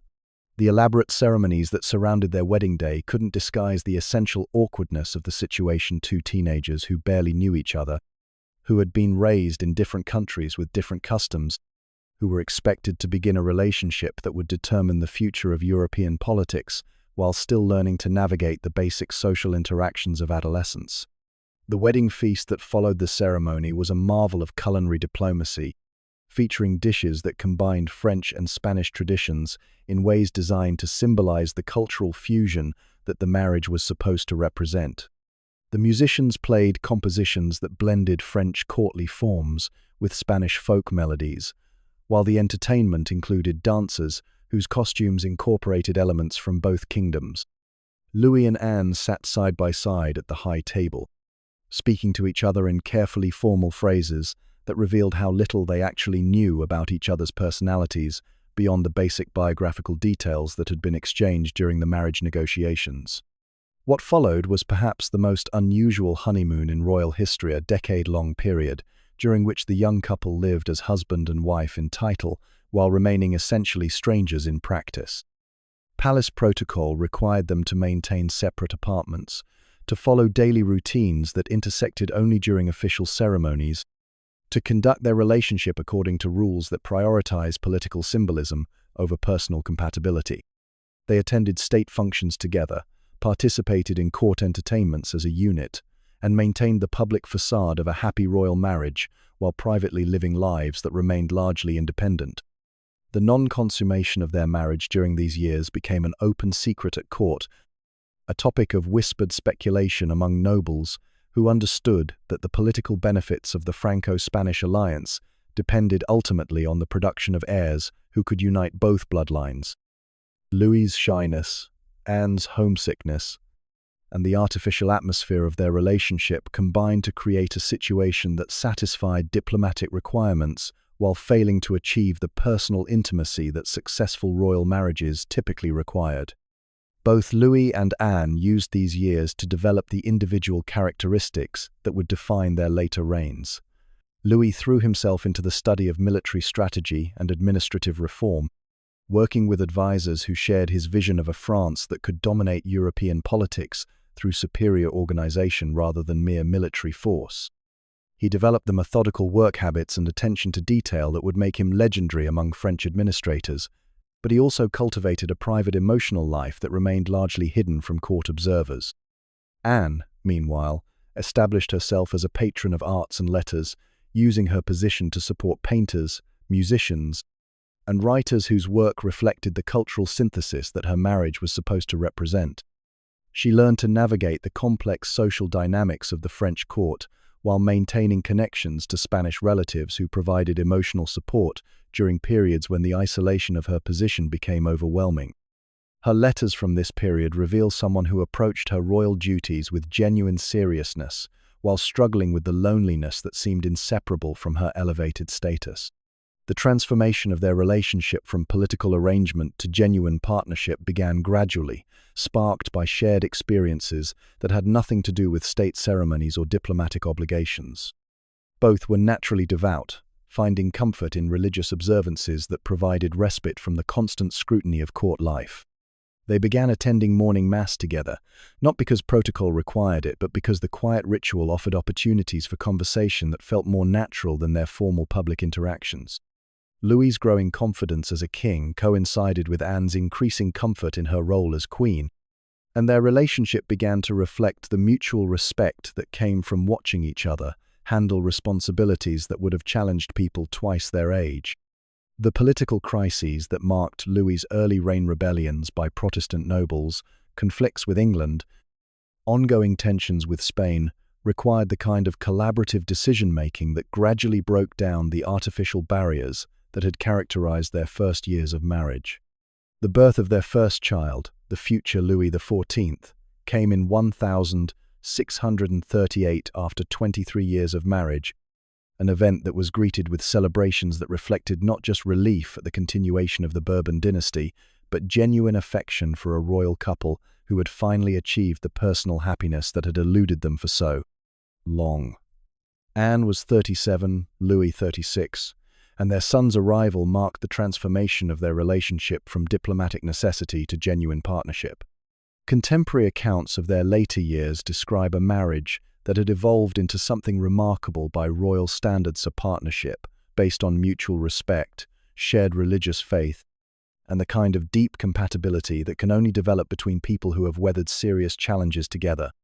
Louis's famous devotion to Anne during her final illness, his daily visits to her bedside, his obvious grief at her death in 1666, spoke to a relationship that had transcended its artificial origins to become something authentic and meaningful.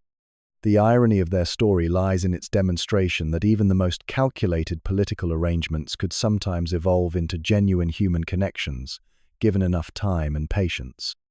The 14-year-old children who had stood before the altar at Versailles in 1615, reciting vows they barely understood, in service of diplomatic goals they couldn't fully comprehend, had somehow managed to build a marriage that satisfied both political requirements and personal needs.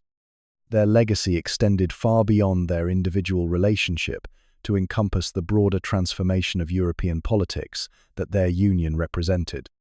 The Franco-Spanish alliance that their marriage symbolized helped create the stability that made possible the cultural flowering of the late 17th century, the artistic and intellectual achievements that would make Versailles a model for courts across Europe. More personally, their patient development of genuine affection within the constraints of political marriage provided a template that would influence royal relationships for generations. In the quiet moments between state ceremonies, when court protocol relaxed enough to allow glimpses of their private interactions, Louis and Anne demonstrated that even the most artificial relationships could sometimes grow into something real, that patience and mutual respect could bridge the gaps created by diplomatic necessity, that lover, at least its close cousin, deep affection could flourish even in the highly regulated environment of absolute monarchy. The gardens of Versailles, where their wedding day had begun with magpies chattering in pre-dawn darkness, would eventually bloom with the kind of formal beauty that reflected their own carefully cultivated partnership, geometric precision softened by the organic growth that time and attention could nurture even within the most structured circumstances. The 14-year-old Dauphine, Marie Antoinette, The dawn coach rumbles across Rhine bridges, while mist rises from the river like the breath of sleeping giants, carrying with it the scent of wet earth and the distant promise of rain. Inside the ornate carriage that bears the arms of both Austria and France, a 14-year-old girl presses her face to windows still fogged with morning condensation, watching the landscape of her childhood disappear behind wheels that clatter with the finality of exile. Maria Antonia Josepha Johanna of Austria, soon to become Marie Antoinette of France, been awake since before sunrise, but sleep would have been impossible anyway on this May morning in 1770 that marks the end of everything familiar and the beginning of a life that will be shaped entirely by the expectations of strangers. Behind her, carefully packed in trunks that follow in a separate convoy, lie all the material remnants of her Austrian childhood dolls, dressed in the fashions of the Viennese court, books of German poetry copied in her careful schoolgirl script, pressed flowers from the gardens of Schönbrunn Palace, where she had run through formal hedgerows without understanding that such freedom was temporary, contingent, something that could be negotiated away in service of imperial politics. The decision to leave these treasures behind hadn't been hers to make. Empress Maria Theresa, her formidable mother, had decreed that the future Dauphine of France must arrive unencumbered by sentimental attachments that might compromise her loyalty to her new homeland. The proxy wedding had already taken place in Vienna's Augustine Church, a ceremony of such elaborate splendor that it required 3 full days of celebration to accommodate all the diplomatic protocol and religious ritual that such occasions demanded. Marie Antoinette had stood before an altar decorated with flowers from across the Habsburg domains, reciting vows to a man she had never met, while her brother, Archduke Ferdinand, stood in as proxy groom, his familiar face the only element of comfort in a ceremony that felt more like elaborate theatre than personal sacrament. The wedding gown, sewn with threads of silver and adorned with diamonds from the imperial treasury, had been designed to impress French ambassadors with Austrian wealth and sophistication, but wearing it had made Marie Antoinette feel like a doll being dressed for display rather than a bride preparing for marriage. The journey to France itself was choreographed as a moving diplomatic spectacle, designed to demonstrate the importance of the Franco-Austrian alliance, while gradually transitioning Marie Antoinette from Austrian Archduchess to French Dauphine.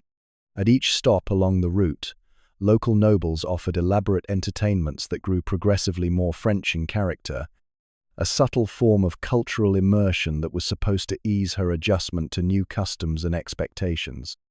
But the coaches, the ceremonies, the constant presence of attendants whose primary loyalty was to diplomatic rather than personal considerations, only emphasized how completely her life had been subordinated to political requirements that she understood only dimly.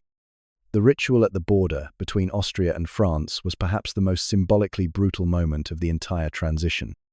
In a pavilion constructed specifically for the occasion, Marie Antoinette was required to remove every item of Austrian clothing and jewelry, to surrender every personal possession that connected her to her birth family, and to be dressed entirely in French garments selected by French ladies-in-waiting who had never seen her before that morning.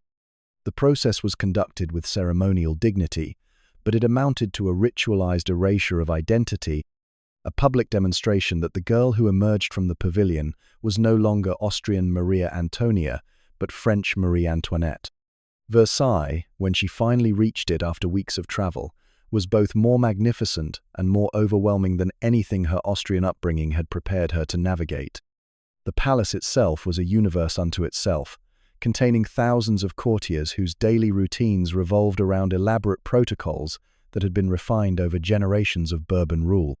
Every gesture, every conversation, every meal was governed by rules that assumed knowledge Marie Antoinette didn't possess, experience she had never gained, cultural intuitions that belonged to a world entirely different from the relatively informal Austrian court where she had learned the basic skills of aristocratic life. The perfume-laden corridors that connected the royal apartments carried scents that were simultaneously luxurious and claustrophobic: jasmine and rose mixed with the musk of hundreds of powdered wigs, the smell of beeswax candles burning in rooms where windows were kept closed to preserve the elaborate climate of artificial magnificence that defined Versailles life. Marie Antoinette's own apartments, decorated in shades of blue and gold that had been selected to complement her coloring, felt more like a beautiful prison than a home, every surface polished to mirror brightness. Every piece of furniture positioned according to protocols that didn't allow for personal preference or comfort. The Dauphin Louis Auguste, her teenage husband, was perhaps the most puzzling aspect of her new circumstances. At 15, he was only a year older than Marie Antoinette, but he seemed decades more mature in his understanding of court politics and royal responsibility. He was also painfully shy, prone to awkward silences during their supervised conversations, more comfortable discussing mechanical engineering or locksmithing than the romantic poetry that had been part of Marie Antoinette's Austrian education. Their early interactions were stilted affairs conducted under the watchful eyes of courtiers who reported every word back to various factions within the broader French political establishment. The non-consummation of their marriage became an open secret that generated endless speculation among nobles who had little else to occupy their time between the elaborate meals and ceremonial obligations that structured Versailles. Social life. Louis Auguste's shyness, Marie Antoinette's homesickness, and the artificial atmosphere that surrounded their every interaction combined to create a relationship that satisfied ceremonial requirements while failing to achieve the personal intimacy that successful royal marriages required.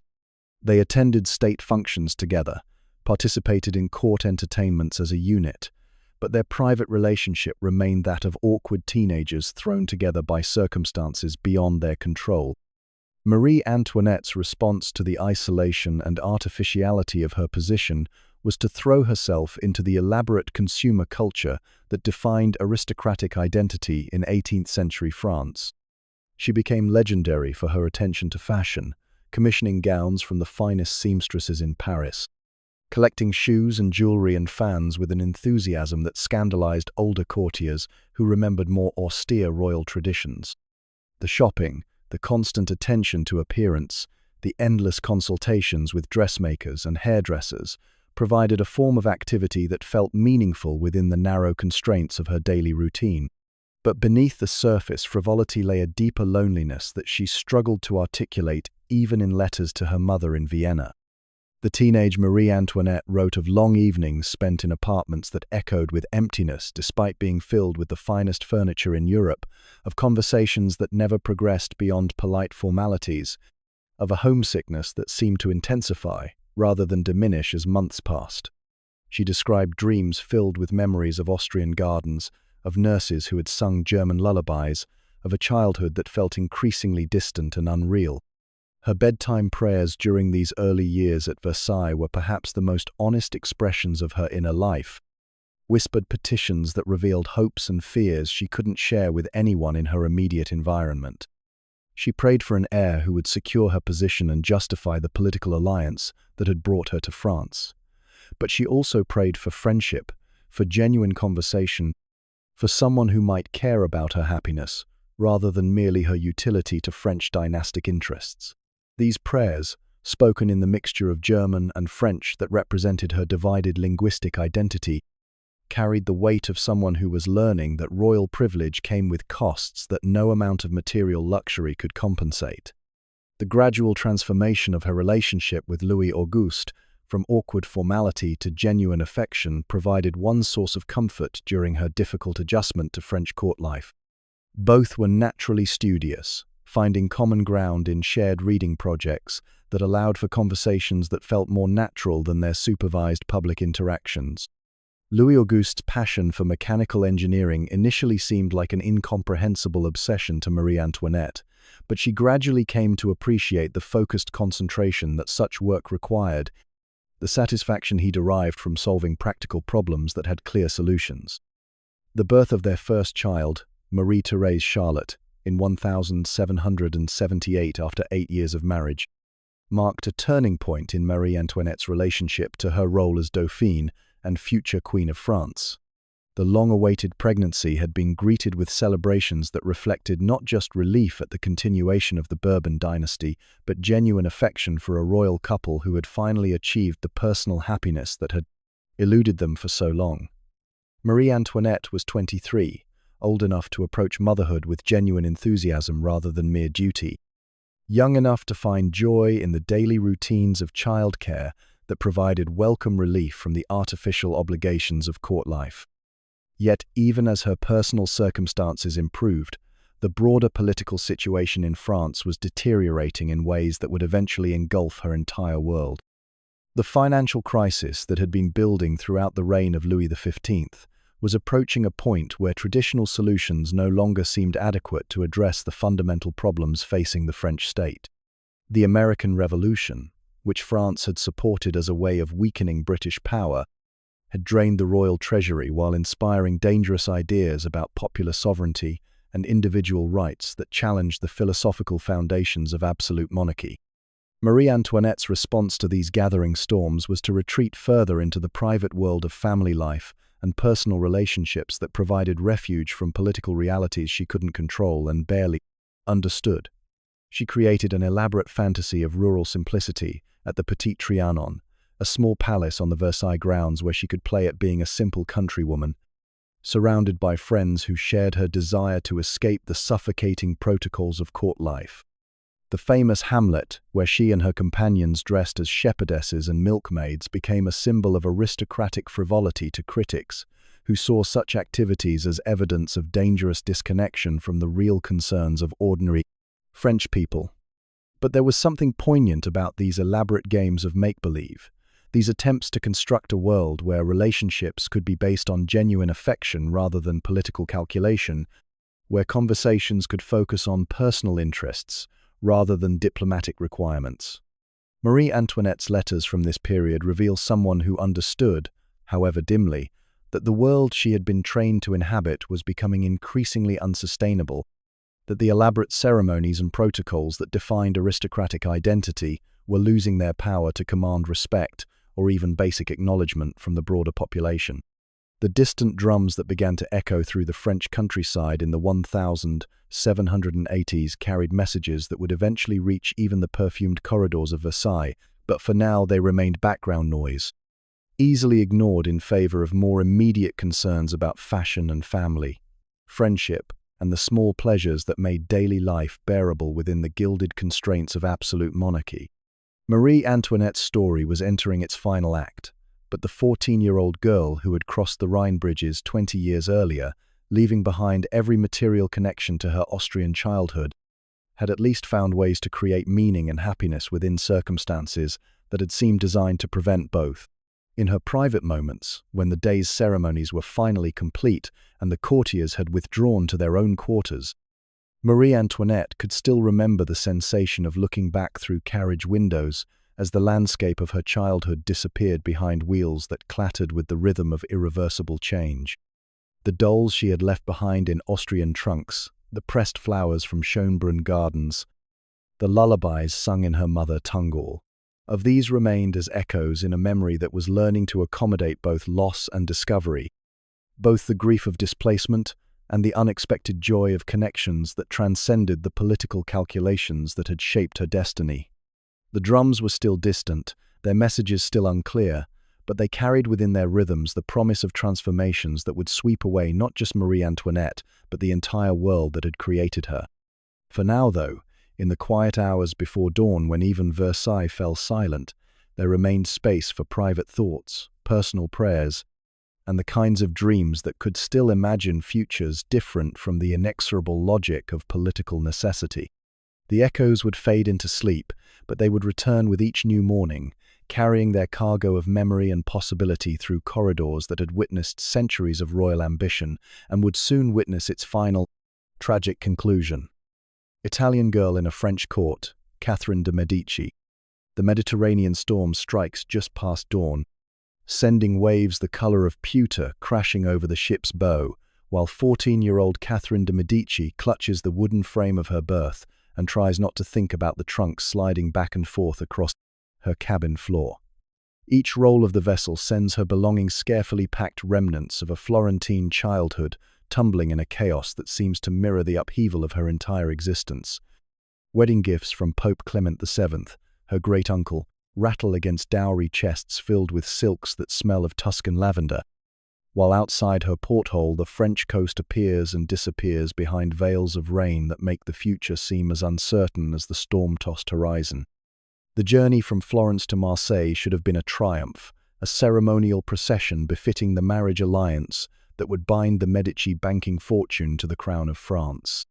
Instead, Catherine finds herself seasick and homesick in equal measure, watching through salt-streaked glass as the familiar hills of Italy shrink into memory, while the alien landscape of her new homeland grows larger with each hour.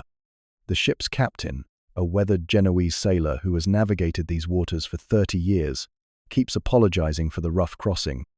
But Catherine understands with the precocious wisdom of displaced children that storms are the least of what awaits her on the far shore. Pope Clement's decision to trade his great niece to King Francis I of France had been calculated with the same precision that Medici bankers brought to their ledgers, a careful weighing of political advantage against personal cost that left little room for sentiment. The papal treasury needed French military support to maintain control over contested territories in central Italy, while Francis required Medici gold to finance his ongoing wars against Holy Roman Emperor Charles V.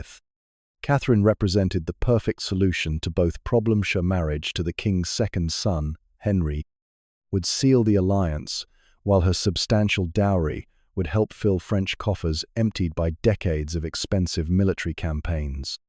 The wedding ceremony itself, when it finally takes place in a rain-soaked Marseille cathedral, unfolds with all the lavish pageantry that Renaissance diplomacy demands. Yet Catherine can't shake the feeling that she's somehow incidental to her own wedding day. The cathedral blazes with candles that turn raindrops on stained glass windows into jeweled tears, while the air grows thick with incense that can't quite mask the smell of wet wool from nobles who have traveled through the storm to witness this union of Italian gold and French ambition. Henri, at 14, stands beside her with the awkward dignity of someone who understands his role in the ceremony without necessarily comprehending its personal implications. The festivities that follow stretch across 3 days of elaborate entertainments designed to impress Italian observers with French magnificence while demonstrating to French nobles the value of their new Medici alliance. Tournaments featuring knights in armor that gleams despite the persistent drizzle, masques where courtiers perform allegorical dramas about the marriage of commerce and nobility, banquets where each course arrives accompanied by speeches about the eternal friendship between France and the Papal States. Catherine participates in all of it with the careful attention of someone learning a new language, studying French customs with the same methodical intelligence that had made her legendary among Florentine tutors. Yet, despite the ceremonial importance invested in their union, Catherine quickly discovers that her position at the French court is more precarious than anyone had bothered to explain during the marriage negotiations.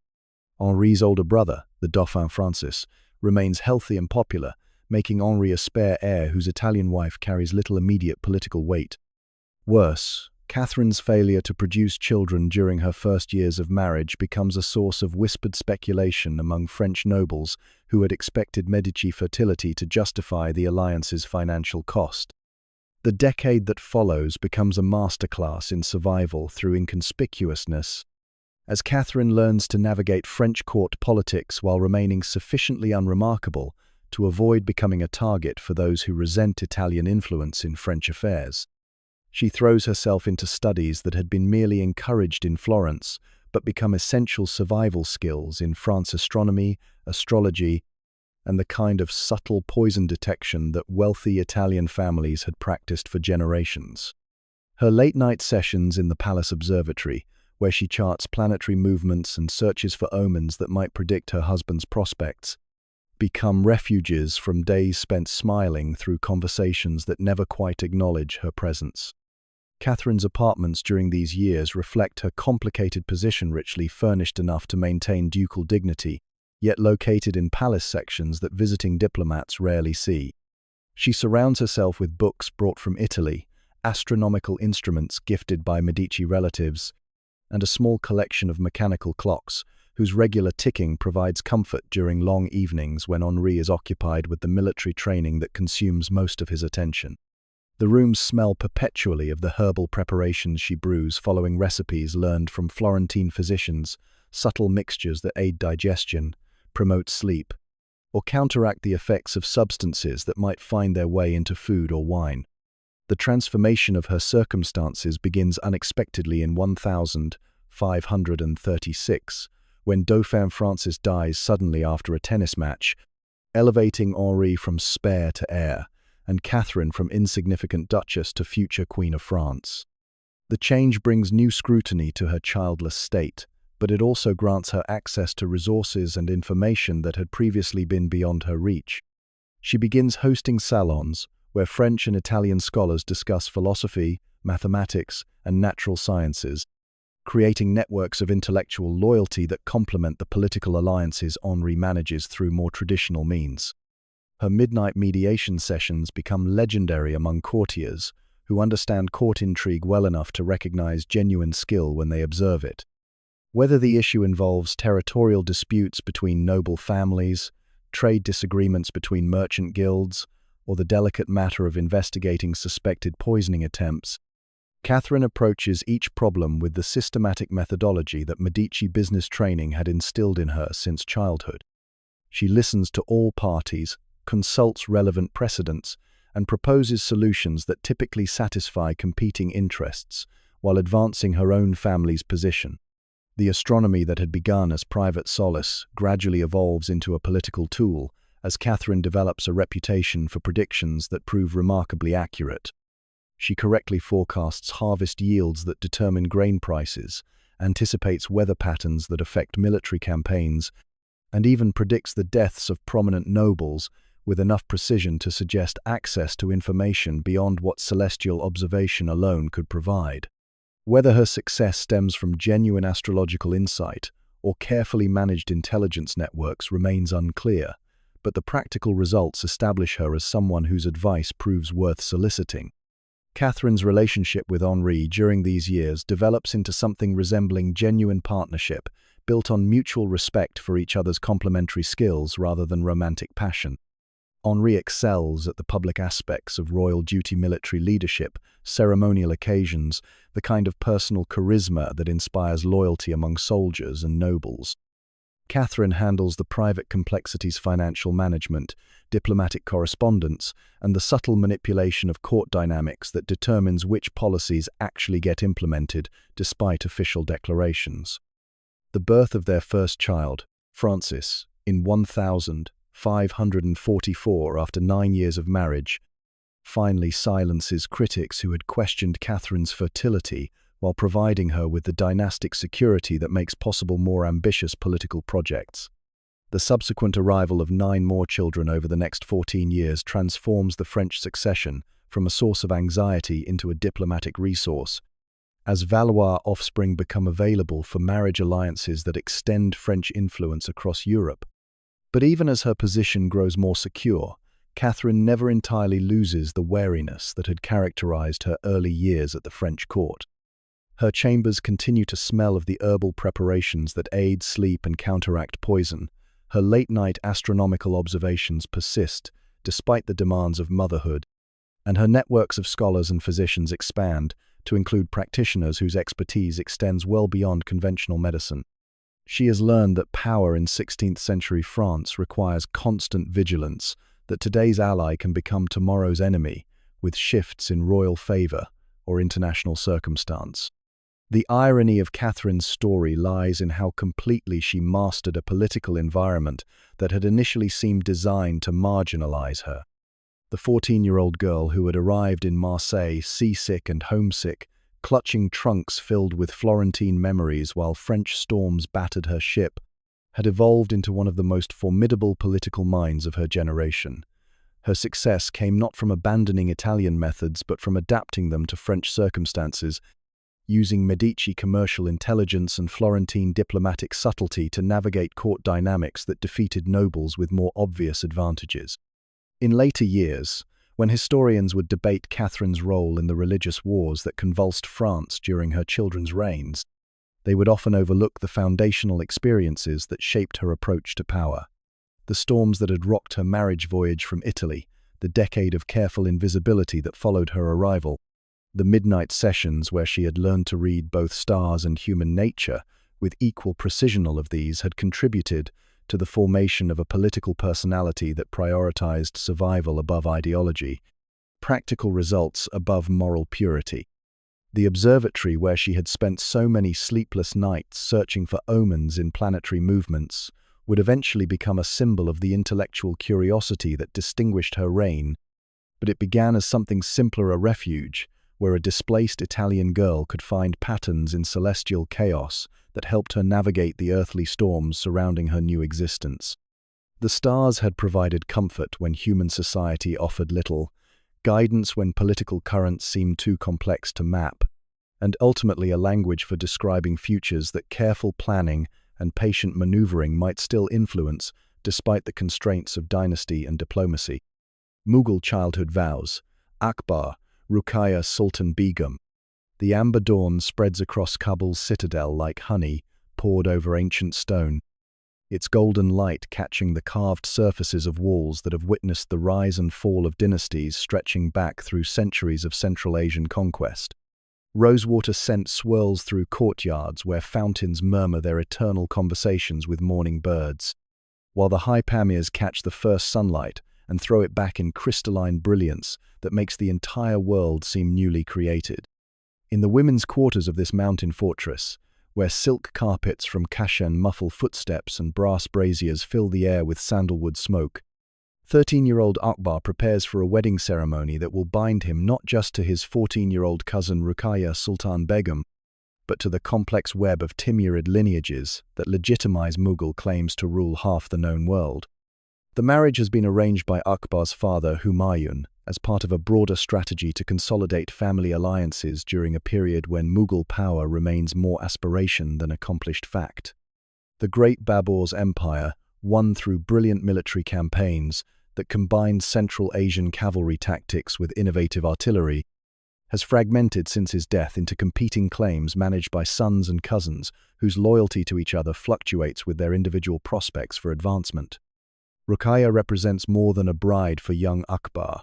She embodies the possibility of reuniting Timurid bloodlines that trace their ancestry back through Tamerlane to Genghis Khan himself. The wedding preparations have transformed Kabul's citadel into a showcase of Mughal artistic achievement, every surface decorated with geometric patterns that seem to flow like living vines across walls of local marble, polished to mirror brightness. Master craftsmen from Herat have worked for months creating carpets whose intricate designs tell stories of celestial gardens where beloved souls find eternal rest beneath trees that bear flowers of every color imaginable. Persian calligraphers have inscribed verses from Hafez and Rumi onto scrolls that will be unrolled during the ceremony, their flowing letters seeming to dance with meanings that celebrate both human love and divine mystery. Akbar himself approaches the ceremony with a mixture of excitement and solemnity, appropriate to someone who understands that his personal happiness must serve larger dynastic purposes. At 13, he already possesses the intellectual curiosity that will make him legendary among world rulers, but he applies it now to mastering the complex protocols that govern Mughal wedding ceremonies. He has spent weeks learning to recite Quranic verses in Arabic pronunciation that satisfies his Persian tutors, practicing calligraphy until his hand can form letters worthy of imperial documents, and memorizing genealogies that connect his family to every significant ruler in Islamic history. Ruqayya, meanwhile, has been prepared for this day through an education that combined practical household management with the sophisticated cultural knowledge expected of Mughal princesses. At 14, she speaks Persian, Arabic, and Turki with equal fluency, can recite classical poetry from memory for hours without repetition, and possesses the kind of intuitive understanding of court dynamics that will serve her well in the complex political environment surrounding Mughal rule. Her trousseau includes not just jewels and silks appropriate to her rank, but books of poetry copied in her own hand, astronomical instruments for calculating prayer times and auspicious dates, and a collection of musical instruments whose melodies provide comfort during the long evenings that structure aristocratic life. The wedding procession itself becomes a moving exhibition of Mughal power and sophistication, designed to impress local Afghan nobles whose cooperation remains essential for maintaining control over the strategic mountain passes that connect Central Asia to the Indian subcontinent. Camel bells ring with crystalline clarity in the thin mountain air as the caravan winds through Kabul's narrow streets, their bronze voices mixing with the sound of drums and trumpets that announce imperial presence to anyone within miles of the citadel. The camels themselves, decorated with silk blankets embroidered in gold thread, carry not just the bride's possessions but demonstrations of Mughal wealth, calculated to remind observers that this dynasty commands resources drawn from trade routes stretching from Istanbul to Beijing. Child-sized emerald daggers, commissioned specifically for the young couple, catch the mountain sunlight and throw back green fire that seems to promise futures filled with adventure and conquest. The weapons are ceremonial rather than practical, their curved blades inscribed with verses about justice and mercy that reflect the Islamic principles supposedly governing Mughal rule. But wearing them transforms Akbar and Ruqayya from children playing at adult roles into symbolic representatives of imperial authority that derives legitimacy from divine sanction rather than mere military success. The ceremony itself takes place in Kabul's principal mosque, its interior cool and dim after the brilliant sunshine of the mountain morning, the air heavy with rose incense that mingles with the natural fragrance of cedar beams brought from Kashmir forests. Akbar and Ruqayya sit side by side on carpets whose patterns tell stories of paradise gardens where rivers of milk and honey flow beneath trees that never lose their leaves, while the imam recites marriage blessings in Arabic that carries the weight of 13 centuries of Islamic tradition. Their responses, delivered in voices that still carry traces of childhood's higher pitch, echo off walls decorated with geometric patterns that seem to multiply infinitely, suggesting divine creativity that exceeds human comprehension. The celebrations that follow stretch across 3 days of elaborate entertainments that demonstrate the cultural sophistication that Mughal rule claims to represent. Afghan musicians perform on instruments that combine Central Asian designs with innovations borrowed from Persian and Indian traditions, creating melodies that seem to capture the complex cultural synthesis that defines Mughal identity.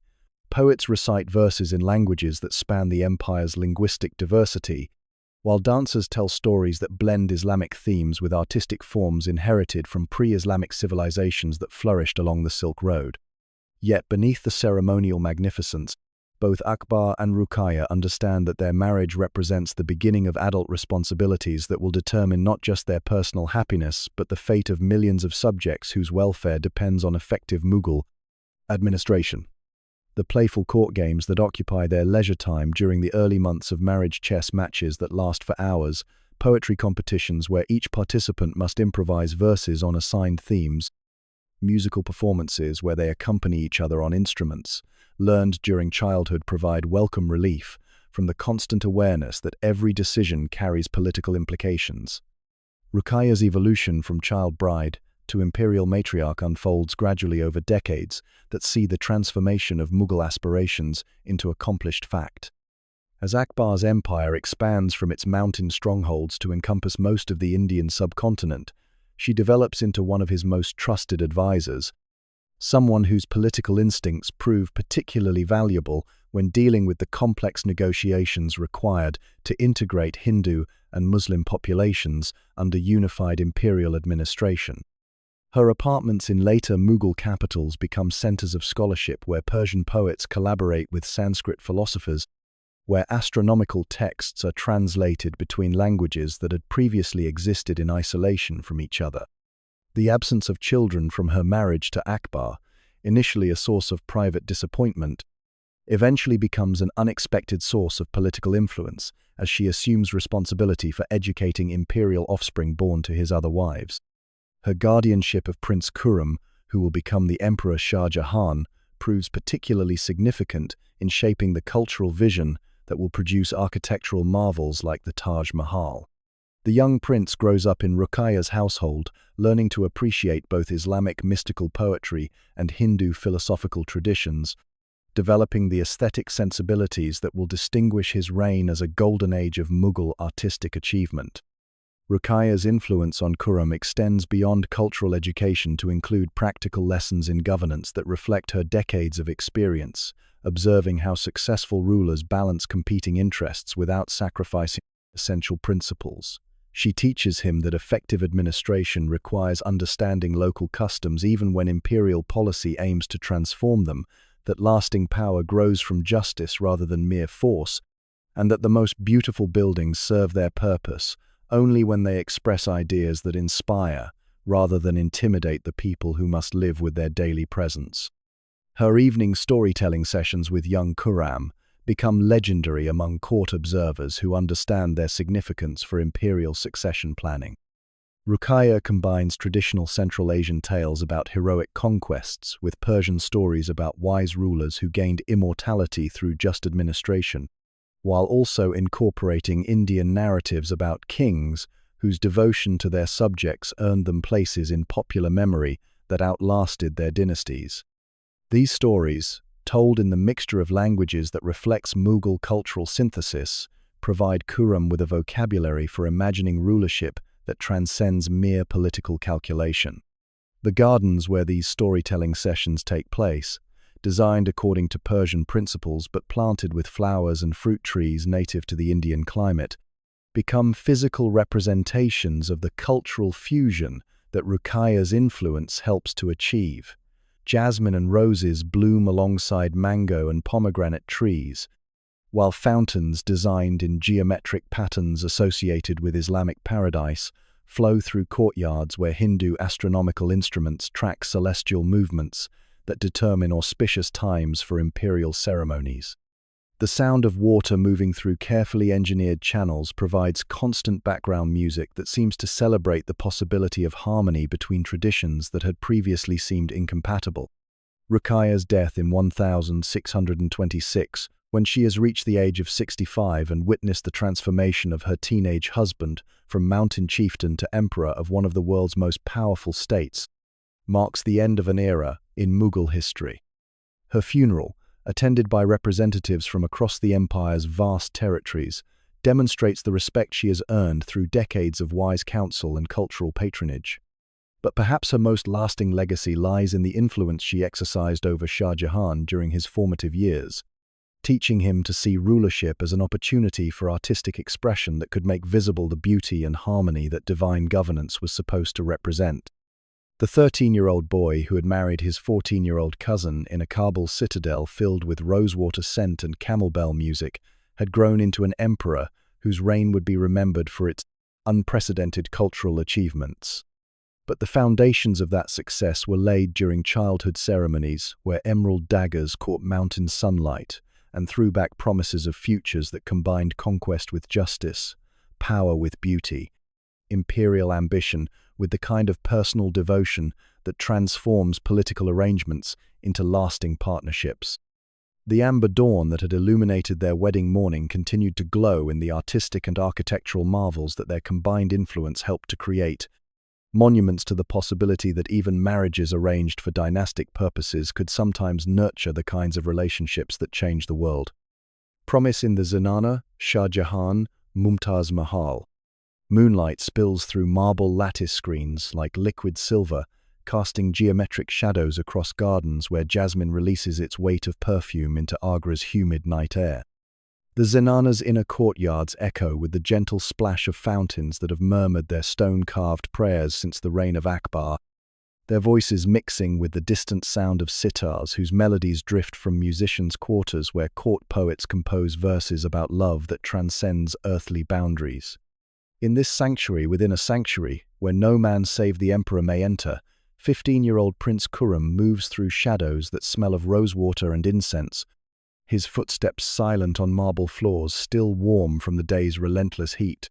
The young woman waiting for him in the moonlit pavilion is 14 years old, though her composure carries the gravity of someone who has already learned to navigate the complex currents of Mughal court life with the skill of a seasoned diplomat. Arjumand Banu Begum, granddaughter of the Persian noble who had served 3 emperors with distinction, possesses the kind of beauty that court poets struggle to capture in verses that compare her to full moons and cypress trees. But her true attraction for Khurram lies in the intelligence that flashes behind dark eyes that seem to hold secrets worth discovering. Their meeting has been arranged by Ruqayya Sultan Begum, Khurram's foster mother, whose own childless marriage to Emperor Akbar has given her the freedom to focus on nurturing relationships that serve imperial interests while satisfying personal affections. She has watched both young people mature through the careful education that prepares Mughal princes and noble daughters for lives of magnificent responsibility, and she recognizes in their obvious attraction to each other the possibility of creating something that transcends the political calculations that typically govern royal marriages. The conversation that unfolds in the jasmine-scented darkness reveals two minds that complement each other with surprising precision. Khurram speaks of architectural dreams that combine Islamic geometric principles with innovations borrowed from Hindu temple design, describing buildings that would express the cultural synthesis that Mughal rule claims to represent. Arjuman responds with observations about Persian poetry that capture similar themes in verbal rather than visual form, quoting verses that celebrate divine love through metaphors drawn from human passion. Their engagement, formalized through ceremonies that stretch across weeks of elaborate celebration, becomes the social event of the year in Agra, transforming the imperial capital into a showcase of Mughal artistic achievement. Master craftsmen from across the empire contribute to festivities that demonstrate the cultural sophistication that distinguishes Mughal rule from mere military conquest. Syrian glassblowers create vessels that capture light like crystallized rainbows, while Kashmiri weavers produce carpets whose patterns seem to flow like living water across surfaces that shimmer with threads spun from precious metals. Yet the 5 years between their engagement and marriage pass with agonizing slowness for both young people, who must content themselves with carefully supervised meetings that satisfy court protocol, while providing little opportunity for the kind of intimate conversation that genuine partnerships require. They communicate through poetry recited at court entertainments, where double meanings can be hidden within classical forms that appear to address universal rather than personal themes. They exchange books whose marginal notes carry messages that would be impossible to express in direct conversation, developing a private language that enables emotional intimacy despite physical separation. The wedding itself, when it finally takes place in 1612, unfolds with magnificence that establishes new standards for imperial ceremony. The bride price alone requires several days to transport from treasury to ceremony site, a caravan of camels bearing cloth of gold, cashmere shawls, and jewels whose combined value could finance military campaigns or construct entire cities. Arjumand wears a gown whose silk was woven specifically for the occasion, its surface embroidered with patterns that tell stories about legendary lovers whose devotion had earned them immortality in popular memory. Khurram approaches the ceremony dressed in robes that transform him from promising prince into symbolic representative of Mughal power, but his nervous excitement remains visible to observers who understand the difference between political calculation and genuine affection. His responses during the religious portions of the ceremony carry conviction that transcends mere protocol, while his glances toward his bride reveal someone who has discovered that arranged marriages can sometimes produce the kind of emotional connection that poets celebrate in verses about divine love made manifest through human experience. The transformation of Arjumand into Mumtaz Mahal, chosen one of the palace, occurs gradually during their early years of marriage, as she develops from accomplished young woman into the kind of companion whose influence shapes not just personal happiness, but imperial policy. She becomes Khurram's most trusted advisor on matters ranging from architectural projects to military strategy, someone whose political instincts prove particularly valuable when dealing with the regional governors whose loyalty determines the practical effectiveness of central authority. Their relationship during these years develops into something that contemporary observers find remarkable, even by the standards of successful royal marriages. They spend hours in conversation that ranges from practical administrative matters to philosophical discussions about the nature of beauty and justice, developing shared perspectives that will influence major policy decisions throughout Khurram's eventual reign as Shah Jahan. Their private apartments become centers of intellectual activity where Persian poets collaborate with Sanskrit scholars, where architectural plans are refined through discussions that consider both aesthetic and symbolic implications. The birth of their children, 14 in total, though only 7 survived to adulthood, provides opportunities for Mumtaz to demonstrate the kind of maternal devotion that enhances rather than competes with her political influence. She approaches child-rearing with the same methodical intelligence that characterizes her involvement in imperial administration, ensuring that each child receives education appropriate to their future responsibilities, while maintaining the kind of emotional warmth that produces genuine family loyalty rather than mere dynastic obligation.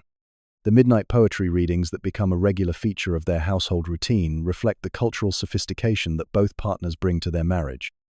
Mumtaz's knowledge of Persian classical literature proves encyclopedic, while Khurram's appreciation for Sanskrit texts adds complexity to discussions that range across centuries of intellectual achievement.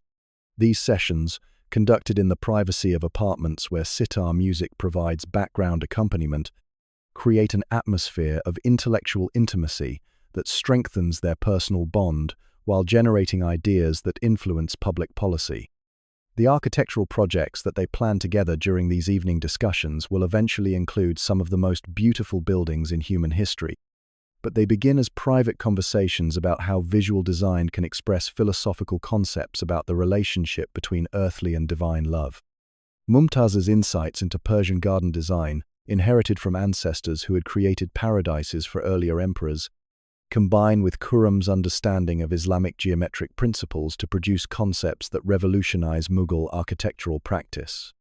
The Taj Mahal itself, though not begun until after Mumtaz's death, represents the culmination of design ideas that they developed together through 2 decades of collaboration. The building's famous combination of geometric precision with organic flowing lines reflects her influence on his aesthetic sensibilities, while its integration of elements from multiple architectural traditions embodies the cultural synthesis that their marriage had come to represent. Every aspect of the design, from the proportions of the central dome to the calligraphy that decorates interior surfaces, carries meaning that can be traced back to private conversations held in moonlit gardens, where jasmine released its perfume into humid Agra nights. Mumtaz's death in 1631, following complications from the birth of their 14th child, transforms Shah Jahan from devoted husband into inconsolable widower, whose grief expresses itself through architectural projects of unprecedented ambition and beauty. The funeral ceremonies stretch across months of elaborate mourning that demonstrates not just imperial magnificence but genuine personal loss. The emperor's obvious anguish convinces even cynical court observers that their marriage had transcended political arrangement to become something approaching the kind of perfect union that mystical poets describe in verses about souls that recognize each other across multiple lifetimes. The construction of the Taj Mahal becomes Shah Jahan's primary occupation during the remaining decades of his reign, a project that employs thousands of craftsmen from across the known world while consuming resources that might otherwise have been devoted to military expansion or administrative improvement. Yet the building that emerges from this massive investment of imperial wealth and artistic talent creates something that justifies its cost through beauty, so overwhelming that it seems to make visible the divine perfection that human love can sometimes glimpse during moments of complete emotional surrender. The gardens surrounding the tomb, designed according to Persian principles that divide paradise into 4 sections representing the elements of creation, provide physical manifestation of the spiritual landscape that Shah Jahan and Mumtaz had explored together through 20 years of intimate conversation. The fountains that mark the intersection of these quadrants echo the sound of water features that had provided background music for their midnight poetry readings, while the reflecting pools create mirror images that multiply beauty into infinity, suggesting the eternal nature of love that survives physical separation. The soft sitar lullabies that had accompanied their evening discussions continue to resonate through the completed mausoleum, though now they carry the melancholy of memory rather than the anticipation of shared futures. Visitors to the Taj Mahal often report hearing music that seems to emerge from the building itself, melodies that appear to celebrate both the joy of perfect love and the sorrow of inevitable loss. Whether these sounds represent acoustic phenomena created by the building's design or something more mysterious, they capture the emotional complexity that defined a relationship which began with teenage promises exchanged in moonlit gardens and culminated in architectural poetry that continues to move observers centuries after its creation. The 15-year-old prince who had met his 14-year-old bride in a ZENANA pavilion, fragrant with jasmine, had discovered that arranged marriages could sometimes produce relationships that changed not just individual lives but the course of artistic history. Their love story, preserved in marble that catches moonlight like crystallized music, stands as testimony to the possibility that even within the constraints of imperial politics, human hearts can find ways to create beauty that transcends the circumstances of its origin and speaks to universal longings for connection that survives every form of separation. 10-year-old lions, Maharaja Ranjit Singh, Mehtab Kaur. Dawn breaks across Punjab's endless plains like golden honey spreading over emerald silk, the flat horizon stretching beyond sight while scarlet camp tents flutter in morning breeze that carries the scent of mustard flowers and wood smoke from countless cooking fires. The year is 1790, and across these fertile lands that have witnessed the rise and fall of empires since before recorded memory, two 10-year-old children prepare for a wedding ceremony that will bind their families in alliance against the chaos that has engulfed northwestern India since the collapse of Mughal central authority. Ranjit Singh, son of Mahar Singh, who leads the Sukachakya Misal, stands in his crimson silk tent, examining the small curved sword that will mark his transition from child to married man, though the blade seems almost comically oversized in hands that have barely begun to show the calluses that will eventually mark him as one of history's greatest cavalry commanders. His one good eye, the other lost to smallpox that nearly killed him at age 6, studies his reflection in the weapon's polished steel, while attendants fuss with the gold-trimmed turban that transforms his boyish features into something resembling princely dignity. Across the temporary city of tents that houses wedding guests drawn from across the Sikh Confederacy, 10-year-old Mehtab Kaur undergoes her own transformation from child to bride, surrounded by women whose experienced hands weave jasmine flowers into braids that smell of the coconut oil used to make her hair shine like polished jet.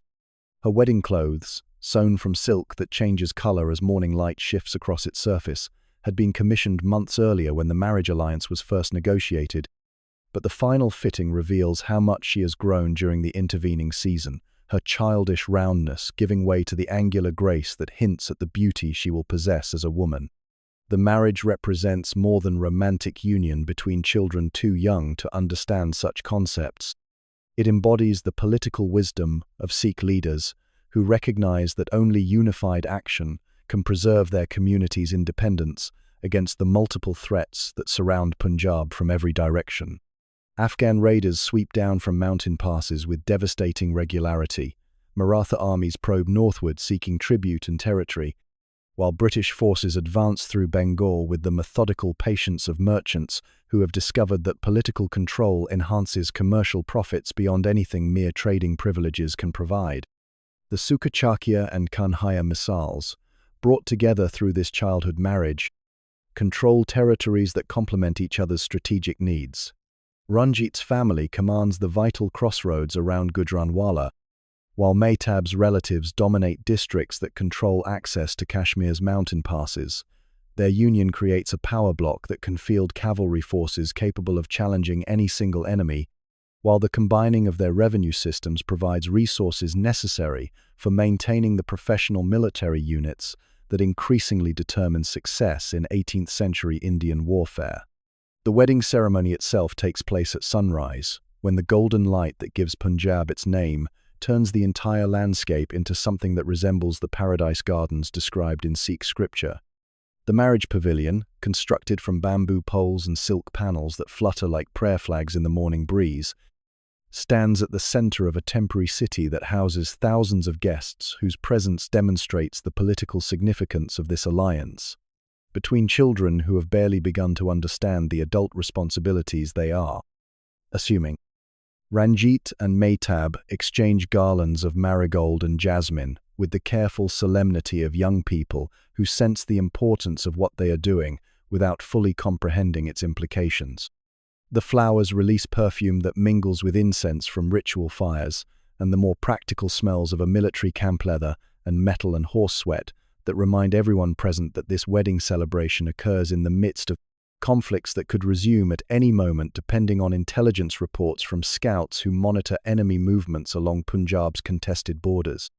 The religious portions of the ceremony, conducted according to Sikh traditions that emphasize spiritual equality and social justice, provide both families with opportunities to demonstrate their commitment to principles that distinguish their community from surrounding Hindu and Muslim populations.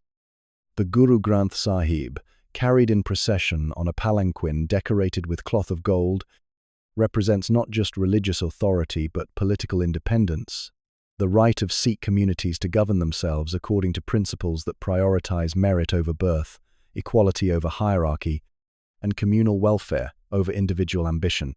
Yet beneath the ceremonial dignity, both children approach their wedding with the mixture of excitement and bewilderment appropriate to their age. Ranjit fidgets with his new turban, which keeps slipping despite the careful attention of experienced attendants, while Mehtab seems overwhelmed by jewelry that includes pieces worn by her grandmother and great-grandmother during their own childhood marriages. They speak to each other in whispers when protocol permits, sharing observations about the elaborate proceedings that reveal their continuing innocence about the adult world they are entering. The celebrations that follow stretch across 3 days of elaborate entertainments that demonstrate both military prowess and cultural sophistication. Cavalry displays feature riders who can fire arrows with deadly accuracy while standing on their saddles at full gallop, while wrestling matches and sword dancing competitions showcase the physical skills that Sikh warriors must master to survive in Punjab's competitive military environment. Musicians perform compositions that blend Punjabi folk traditions with classical forms borrowed from Mughal court culture, creating hybrid melodies that reflect the cultural synthesis that characterizes Sikh identity. The early years of their marriage unfold according to patterns that blend childhood friendship with gradual acceptance of adult responsibilities. Ranjit and Mehtab live in the same household, but maintain largely separate daily routines. Spends mornings training with weapons and horses, while afternoons are devoted to lessons in reading, writing, and the mathematical skills required for managing military logistics, while she divides her time between household management training and the religious education that prepares Sikh women to serve as spiritual guides for their families and communities. Their relationship during this period develops into something resembling the partnership between siblings who share common interests and mutual respect, but lack the emotional intensity that characterizes adult romantic connections. They attend religious services together, participate in family celebrations as a unit, and gradually learn to coordinate their individual development with the collective needs of their extended families, but their personal interactions remain more playful than passionate, more companionate than romantic. The transformation of Ranjit from provincial chieftain to Maharaja of a unified Sikh empire unfolds over decades that see the gradual eclipse of traditional Mughal confederacy by centralized monarchy, but the process begins during these early years when marriage alliance provides the foundation for military cooperation that proves essential for survival against increasingly sophisticated enemies. The cavalry forces that he learns to command through childhood war games eventually become the core of armies that will dominate northwestern India for half a century. Mehtab's role in this transformation remains largely private, but proves no less significant in determining the ultimate success of Ranjit's imperial project. Her management of household finances provides early training in the kind of resource coordination that will be required when ruling an empire that stretches from the Indus River to the borders of Tibet, while her religious devotion helps maintain the spiritual legitimacy that distinguishes Sikh rule from mere military conquest. Her networks among women from other Mughal families prove particularly valuable for gathering intelligence and maintaining alliances that supplement formal diplomatic arrangements. Yet their marriage, successful as political alliance and effective as friendship, never develops into the kind of romantic partnership that contemporary European observers expected to find among royal couples. Ranjit's later relationships with other wives and companions provide emotional and physical satisfaction that his childhood marriage never delivered, while Mehtab finds fulfillment through religious activities and family relationships that operate independently of her husband's political career. The irony of their story lies in its demonstration that successful marriages, particularly among ruling families, can serve multiple functions simultaneously without necessarily satisfying every human need. The 10-year-old children who had exchanged garlands in a Punjab dawn filled with the scent of mustard flowers and wood smoke had created something valuable and lasting, but it was alliance rather than love, partnership rather than passion, mutual respect rather than romantic devotion. In his later years, when Ranjit Singh sits in the Lahore Durbar that serves as capital for an empire that encompasses most of northwestern India, he sometimes reflects on the childhood ceremony that had provided the foundation for everything he subsequently achieved. The scarlet tents and marigold garlands, the ritual fires and cavalry displays, the young bride whose presence had symbolized possibilities that neither of them could have imagined during those distant mornings when duty learned too soon had shaped their understanding of what marriage could and should accomplish. The political wisdom of their families had proved correct. The alliance forged through childhood marriage had indeed provided strength necessary for survival and eventual triumph over forces that had seemed overwhelming. But the personal cost of this early commitment remained visible in the emotional distance that characterized their adult relationship, the recognition that even successful partnerships could carry within them the shadow of choices made before either party possessed the experience necessary for genuine consent. The Punjab plains where their wedding had taken place continued to flourish under Sikh rule that prioritized agricultural development over military expansion, religious tolerance over sectarian conflict, and administrative efficiency over personal enrichment. Their marriage had helped create the political stability that made such prosperity possible, but it had also demonstrated the complex negotiations between individual happiness and collective welfare that define all political arrangements, particularly those that ask children to carry adult responsibilities before they fully understand what such burdens entail. The young dragon throne, Kangxi, Empress Xiao Chengren. Winter wraps Beijing's forbidden city in crystalline silence, the ancient courtyards blanketed with snow that muffles footsteps and transforms the vermilion walls into something that belongs more to dreams than waking life. Candied hawthorns crunch underfoot as servants hurry across courtyards where their breath creates small clouds that dissipate quickly in air, so cold it seems to ring like temple bells with each exhaled word.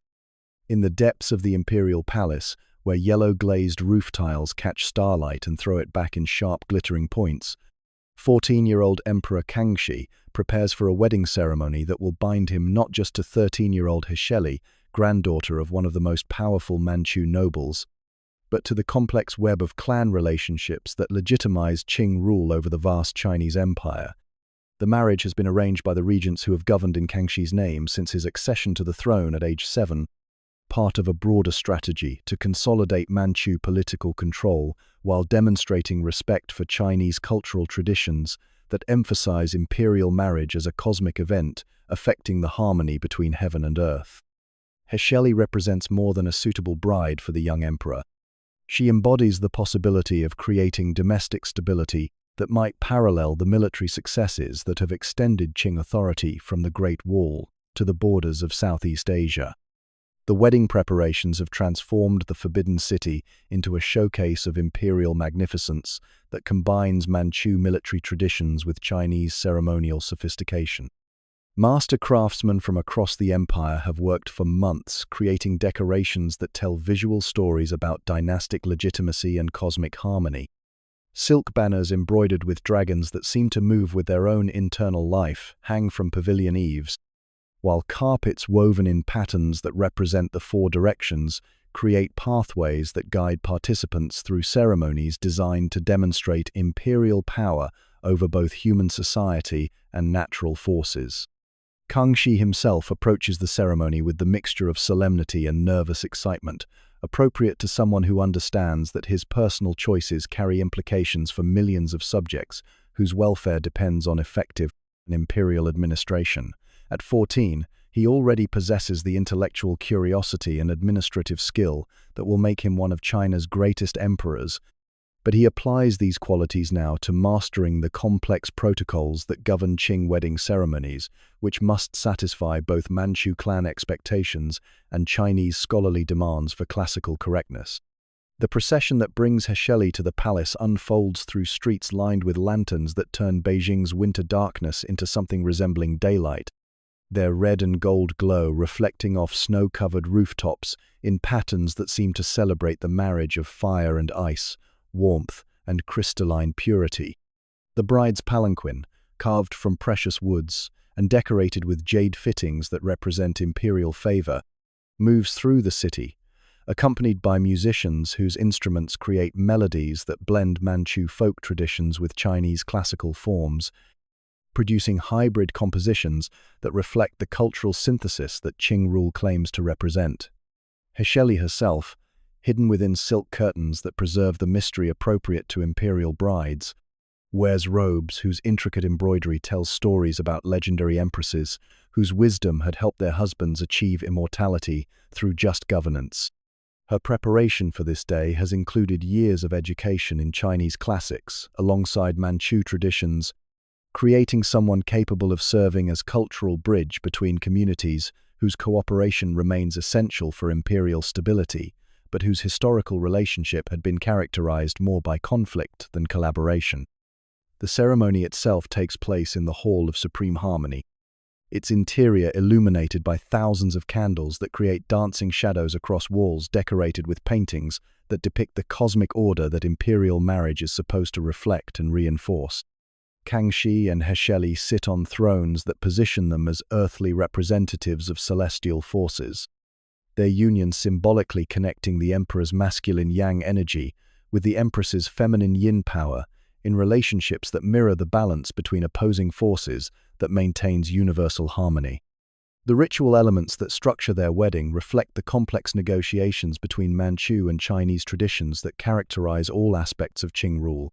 Wine cups made from jade that symbolizes imperial virtue are shared according to protocols that satisfy Chinese expectations about ceremonial correctness, while the 9 prostrations that mark formal acknowledgement of imperial authority follow Manchu customs that emphasize clan hierarchy and military discipline. The silk shoes that Hesheli wears, too large for her 13-year-old feet, had been crafted according to specifications that require her to walk with the careful, measured steps that Chinese court protocol associates with imperial dignity. The celebrations that follow stretch across weeks of elaborate entertainments that demonstrate both imperial wealth and cultural sophistication.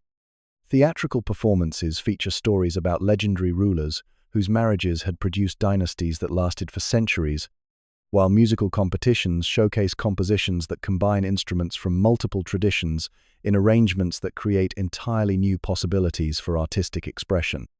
The palace kitchens produce banquets that include delicacies from across the empire's vast territories, creating menus that demonstrate Qing control over resources that stretch from Mongolian grasslands to Guangdong's tropical coastlines. Yet beneath the ceremonial magnificence, both Kangxi and Hesheli understand that their marriage represents the beginning of a partnership that must balance personal compatibility with political necessity. The early months of their relationship unfold according to patterns that blend formal court protocol with gradual discovery of individual personalities that had been largely hidden during the elaborate courtship process that preceded their wedding. They attend state ceremonies together, participate in religious observances as representatives of imperial piety, and slowly learn to coordinate their individual development with collective needs of the dynasty they symbolically embody. Their daily routines during this period reflect the careful balance between public responsibility and private relationship that defines all aspects of imperial marriage. Kangxi spends his mornings reviewing administrative reports from provincial governors, while afternoons are devoted to military training that maintains the martial skills associated with Manchu identity.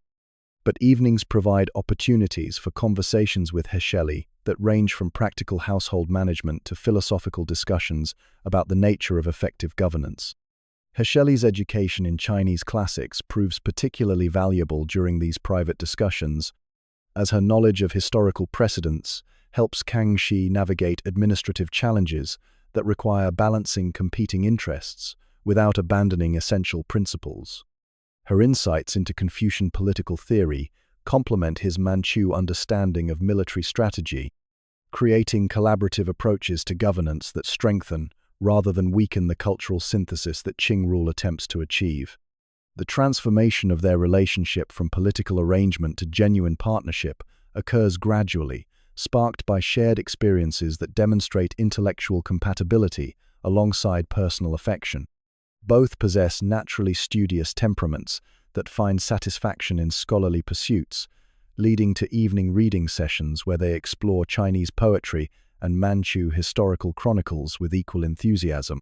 These quiet hours, conducted in apartments where the only sounds are turning pages and the distant night calls of palace guards, provide refuge from the constant public scrutiny that characterizes imperial life. The birth of their son, who will become Crown Prince Yinreng, in 1674 provides both personal joy and dynastic security that transforms their marriage from promising alliance into accomplished fact. Kangxi's obvious delight in fatherhood, combined with Heshili's skilled management of imperial household affairs, creates domestic stability that enables him to focus on military campaigns and administrative reforms that will extend Qing authority over territories larger than any previous Chinese dynasty had controlled. Yet their happiness proves tragically brief. Heshili's death in 1674, following complications from childbirth, devastates Kangxi in ways that surprise court observers who had assumed that imperial marriages served primarily political rather than emotional functions. His grief, expressed through extended mourning periods and posthumous honors that exceed traditional requirements, demonstrates that their arranged marriage had evolved into something approaching genuine love despite its calculated origins.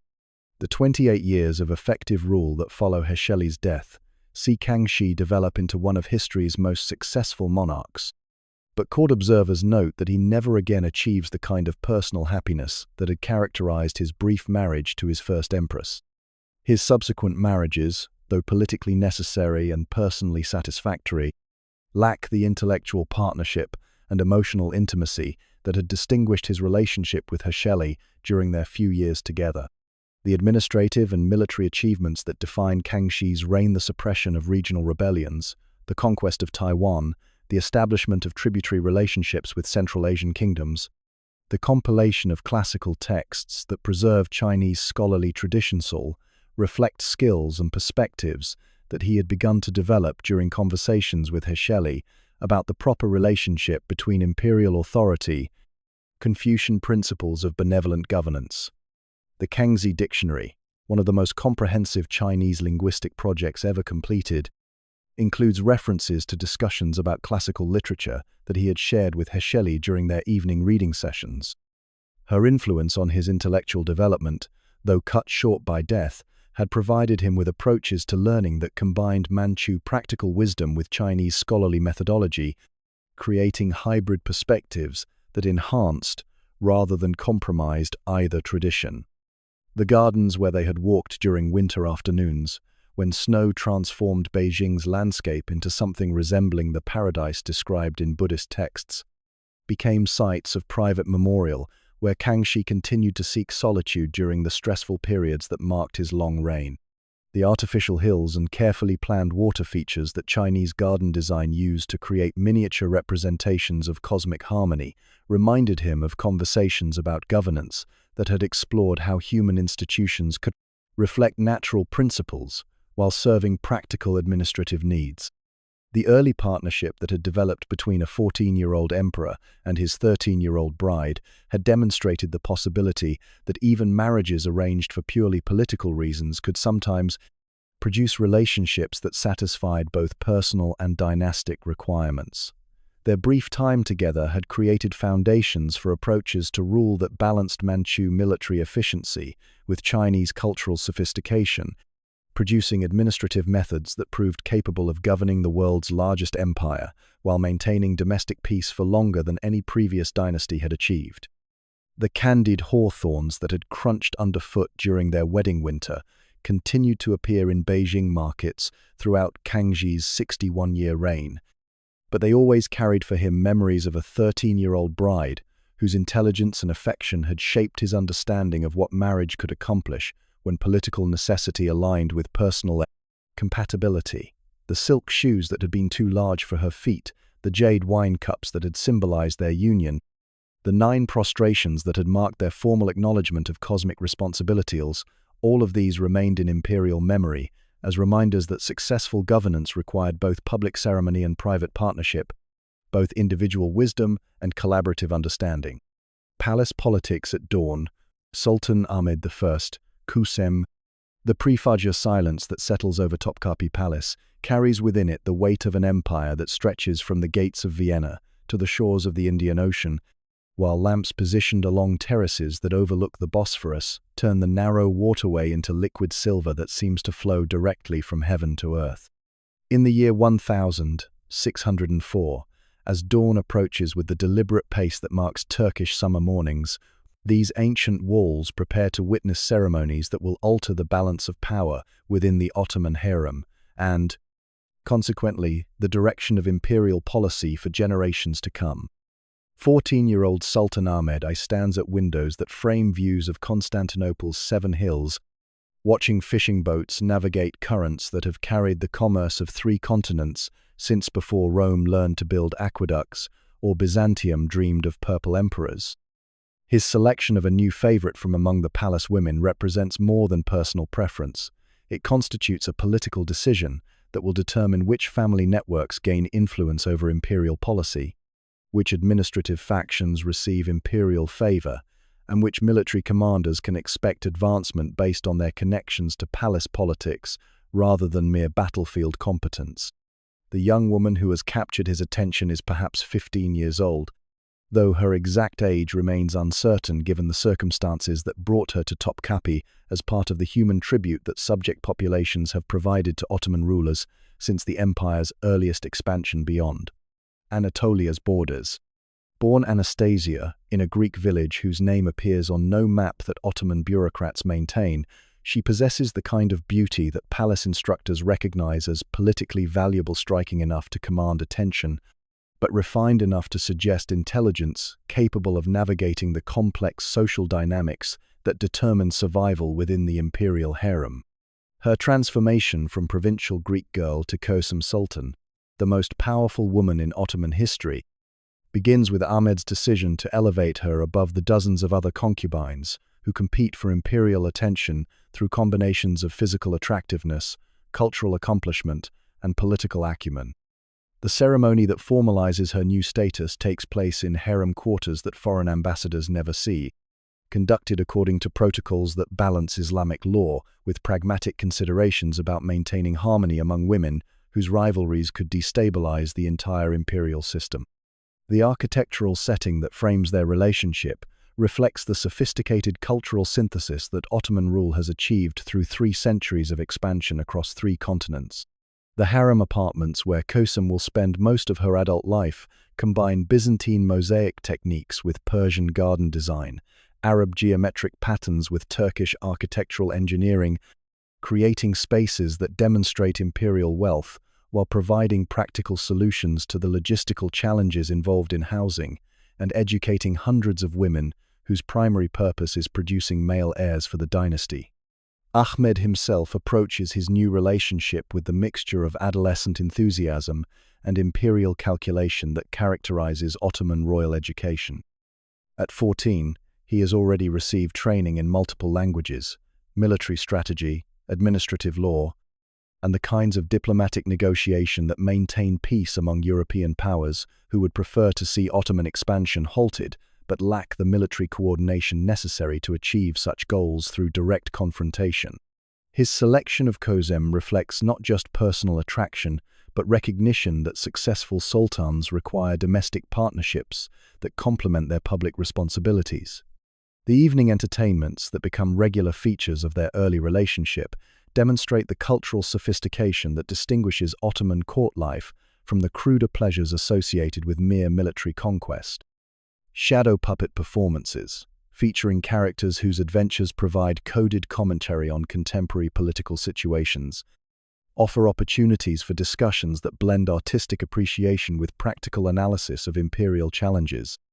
Musicians whose training combines Turkish folk traditions with Persian classical forms create compositions that celebrate both individual beauty and dynastic continuity. KÖSEM's education in harem protocols, conducted by women whose own survival has depended on mastering the subtle arts of palace politics, transforms her from naive provincial girl into someone capable of understanding the complex relationships between personal influence and imperial policy. She learns to read the significance of ceremonial details that determine precedence among palace women, to recognize the family networks that connect harem residents to military commanders and provincial governors, and to appreciate the ways that domestic harmony within royal households affects the broader stability of imperial administration. The transformation of their relationship from adolescent infatuation to mature political partnership unfolds over years that see both Ahmed and KÖSEM develop into adults whose individual strengths complement each other in ways that enhance imperial effectiveness. Ahmed's natural inclination toward military campaigns and architectural projects finds balance in KÖSEM's intuitive understanding of the domestic policies that determine whether such expensive undertakings receive adequate popular support to justify their cost in both resources and human lives. Their evening conversations, conducted in apartments where the only illumination comes from oil lamps that cast dancing shadows across walls decorated with calligraphy that celebrates divine wisdom and human love in equal measure, range from immediate practical concerns about palace management to broader philosophical questions about the proper relationship between Islamic law and imperial necessity. KÖSEM's insights into household economics prove particularly valuable when Ahmed must make decisions about taxation policies that affect millions of subjects whose loyalty depends on their perception that imperial rule provides benefits that justify its costs. The birth of their son's future sultans, Murad IV and Ibrahim, provides both personal satisfaction and dynastic security that transforms KÖSEM from favored concubine into someone whose political influence derives from her role as mother of princes, potential heirs. Her management of their education, conducted according to Ottoman principles that emphasize both Islamic scholarship and practical administrative skills, demonstrates the kinds of long-term thinking that successful empires require, but that individual rulers, focused on immediate challenges, sometimes neglect. Ahmed's death in 1617, when he is only 27 years old, catapults KÖSEM into the role of Valide Sultan. The Queen Mother, whose influence over imperial policy often exceeds that of the reigning Sultan himself. Her regency during the minority of her son Murad, followed by her continued influence during Ibrahim's troubled reign, demonstrates political skills that combine traditional harem power with innovative approaches to administration that address challenges that previous generations of Ottoman rulers had never encountered. The evolution of her political methods during the decades following Ahmed's death reveals someone who had learned to exercise authority through networks of loyalty that extended far beyond palace walls to include military commanders, religious authorities, and provincial administrators whose cooperation remained essential for imperial stability. Her famous Friday distributions of charitable donations, conducted from palace windows that allowed her to address crowds without violating Islamic restrictions on female public appearance, created personal connections with Constantinople's population that provided early warning about political problems before they developed into serious threats. The shadow puppet stories that had entertained her during evenings with Ahmed become, under her influence, vehicles for communicating imperial policy to audiences who might otherwise remain ignorant about the reasoning behind decisions that affected their daily lives. The performances, subsidized by palace funds but performed in public spaces throughout the capital, combined traditional entertainment with subtle political education that helped maintain popular support for imperial policies even during periods of military setback or economic difficulty. KÖSEM's eventual assassination in 1651, orchestrated by rival palace factions who had grown weary of her political dominance, marked the end of an era in Ottoman history when individual women could exercise quasi-imperial authority through combinations of personal charisma, institutional position, and political acumen. But her influence on Ottoman administrative practice continued through reforms that she had initiated and personnel policies that had promoted competent administrators regardless of their family connections or ethnic backgrounds.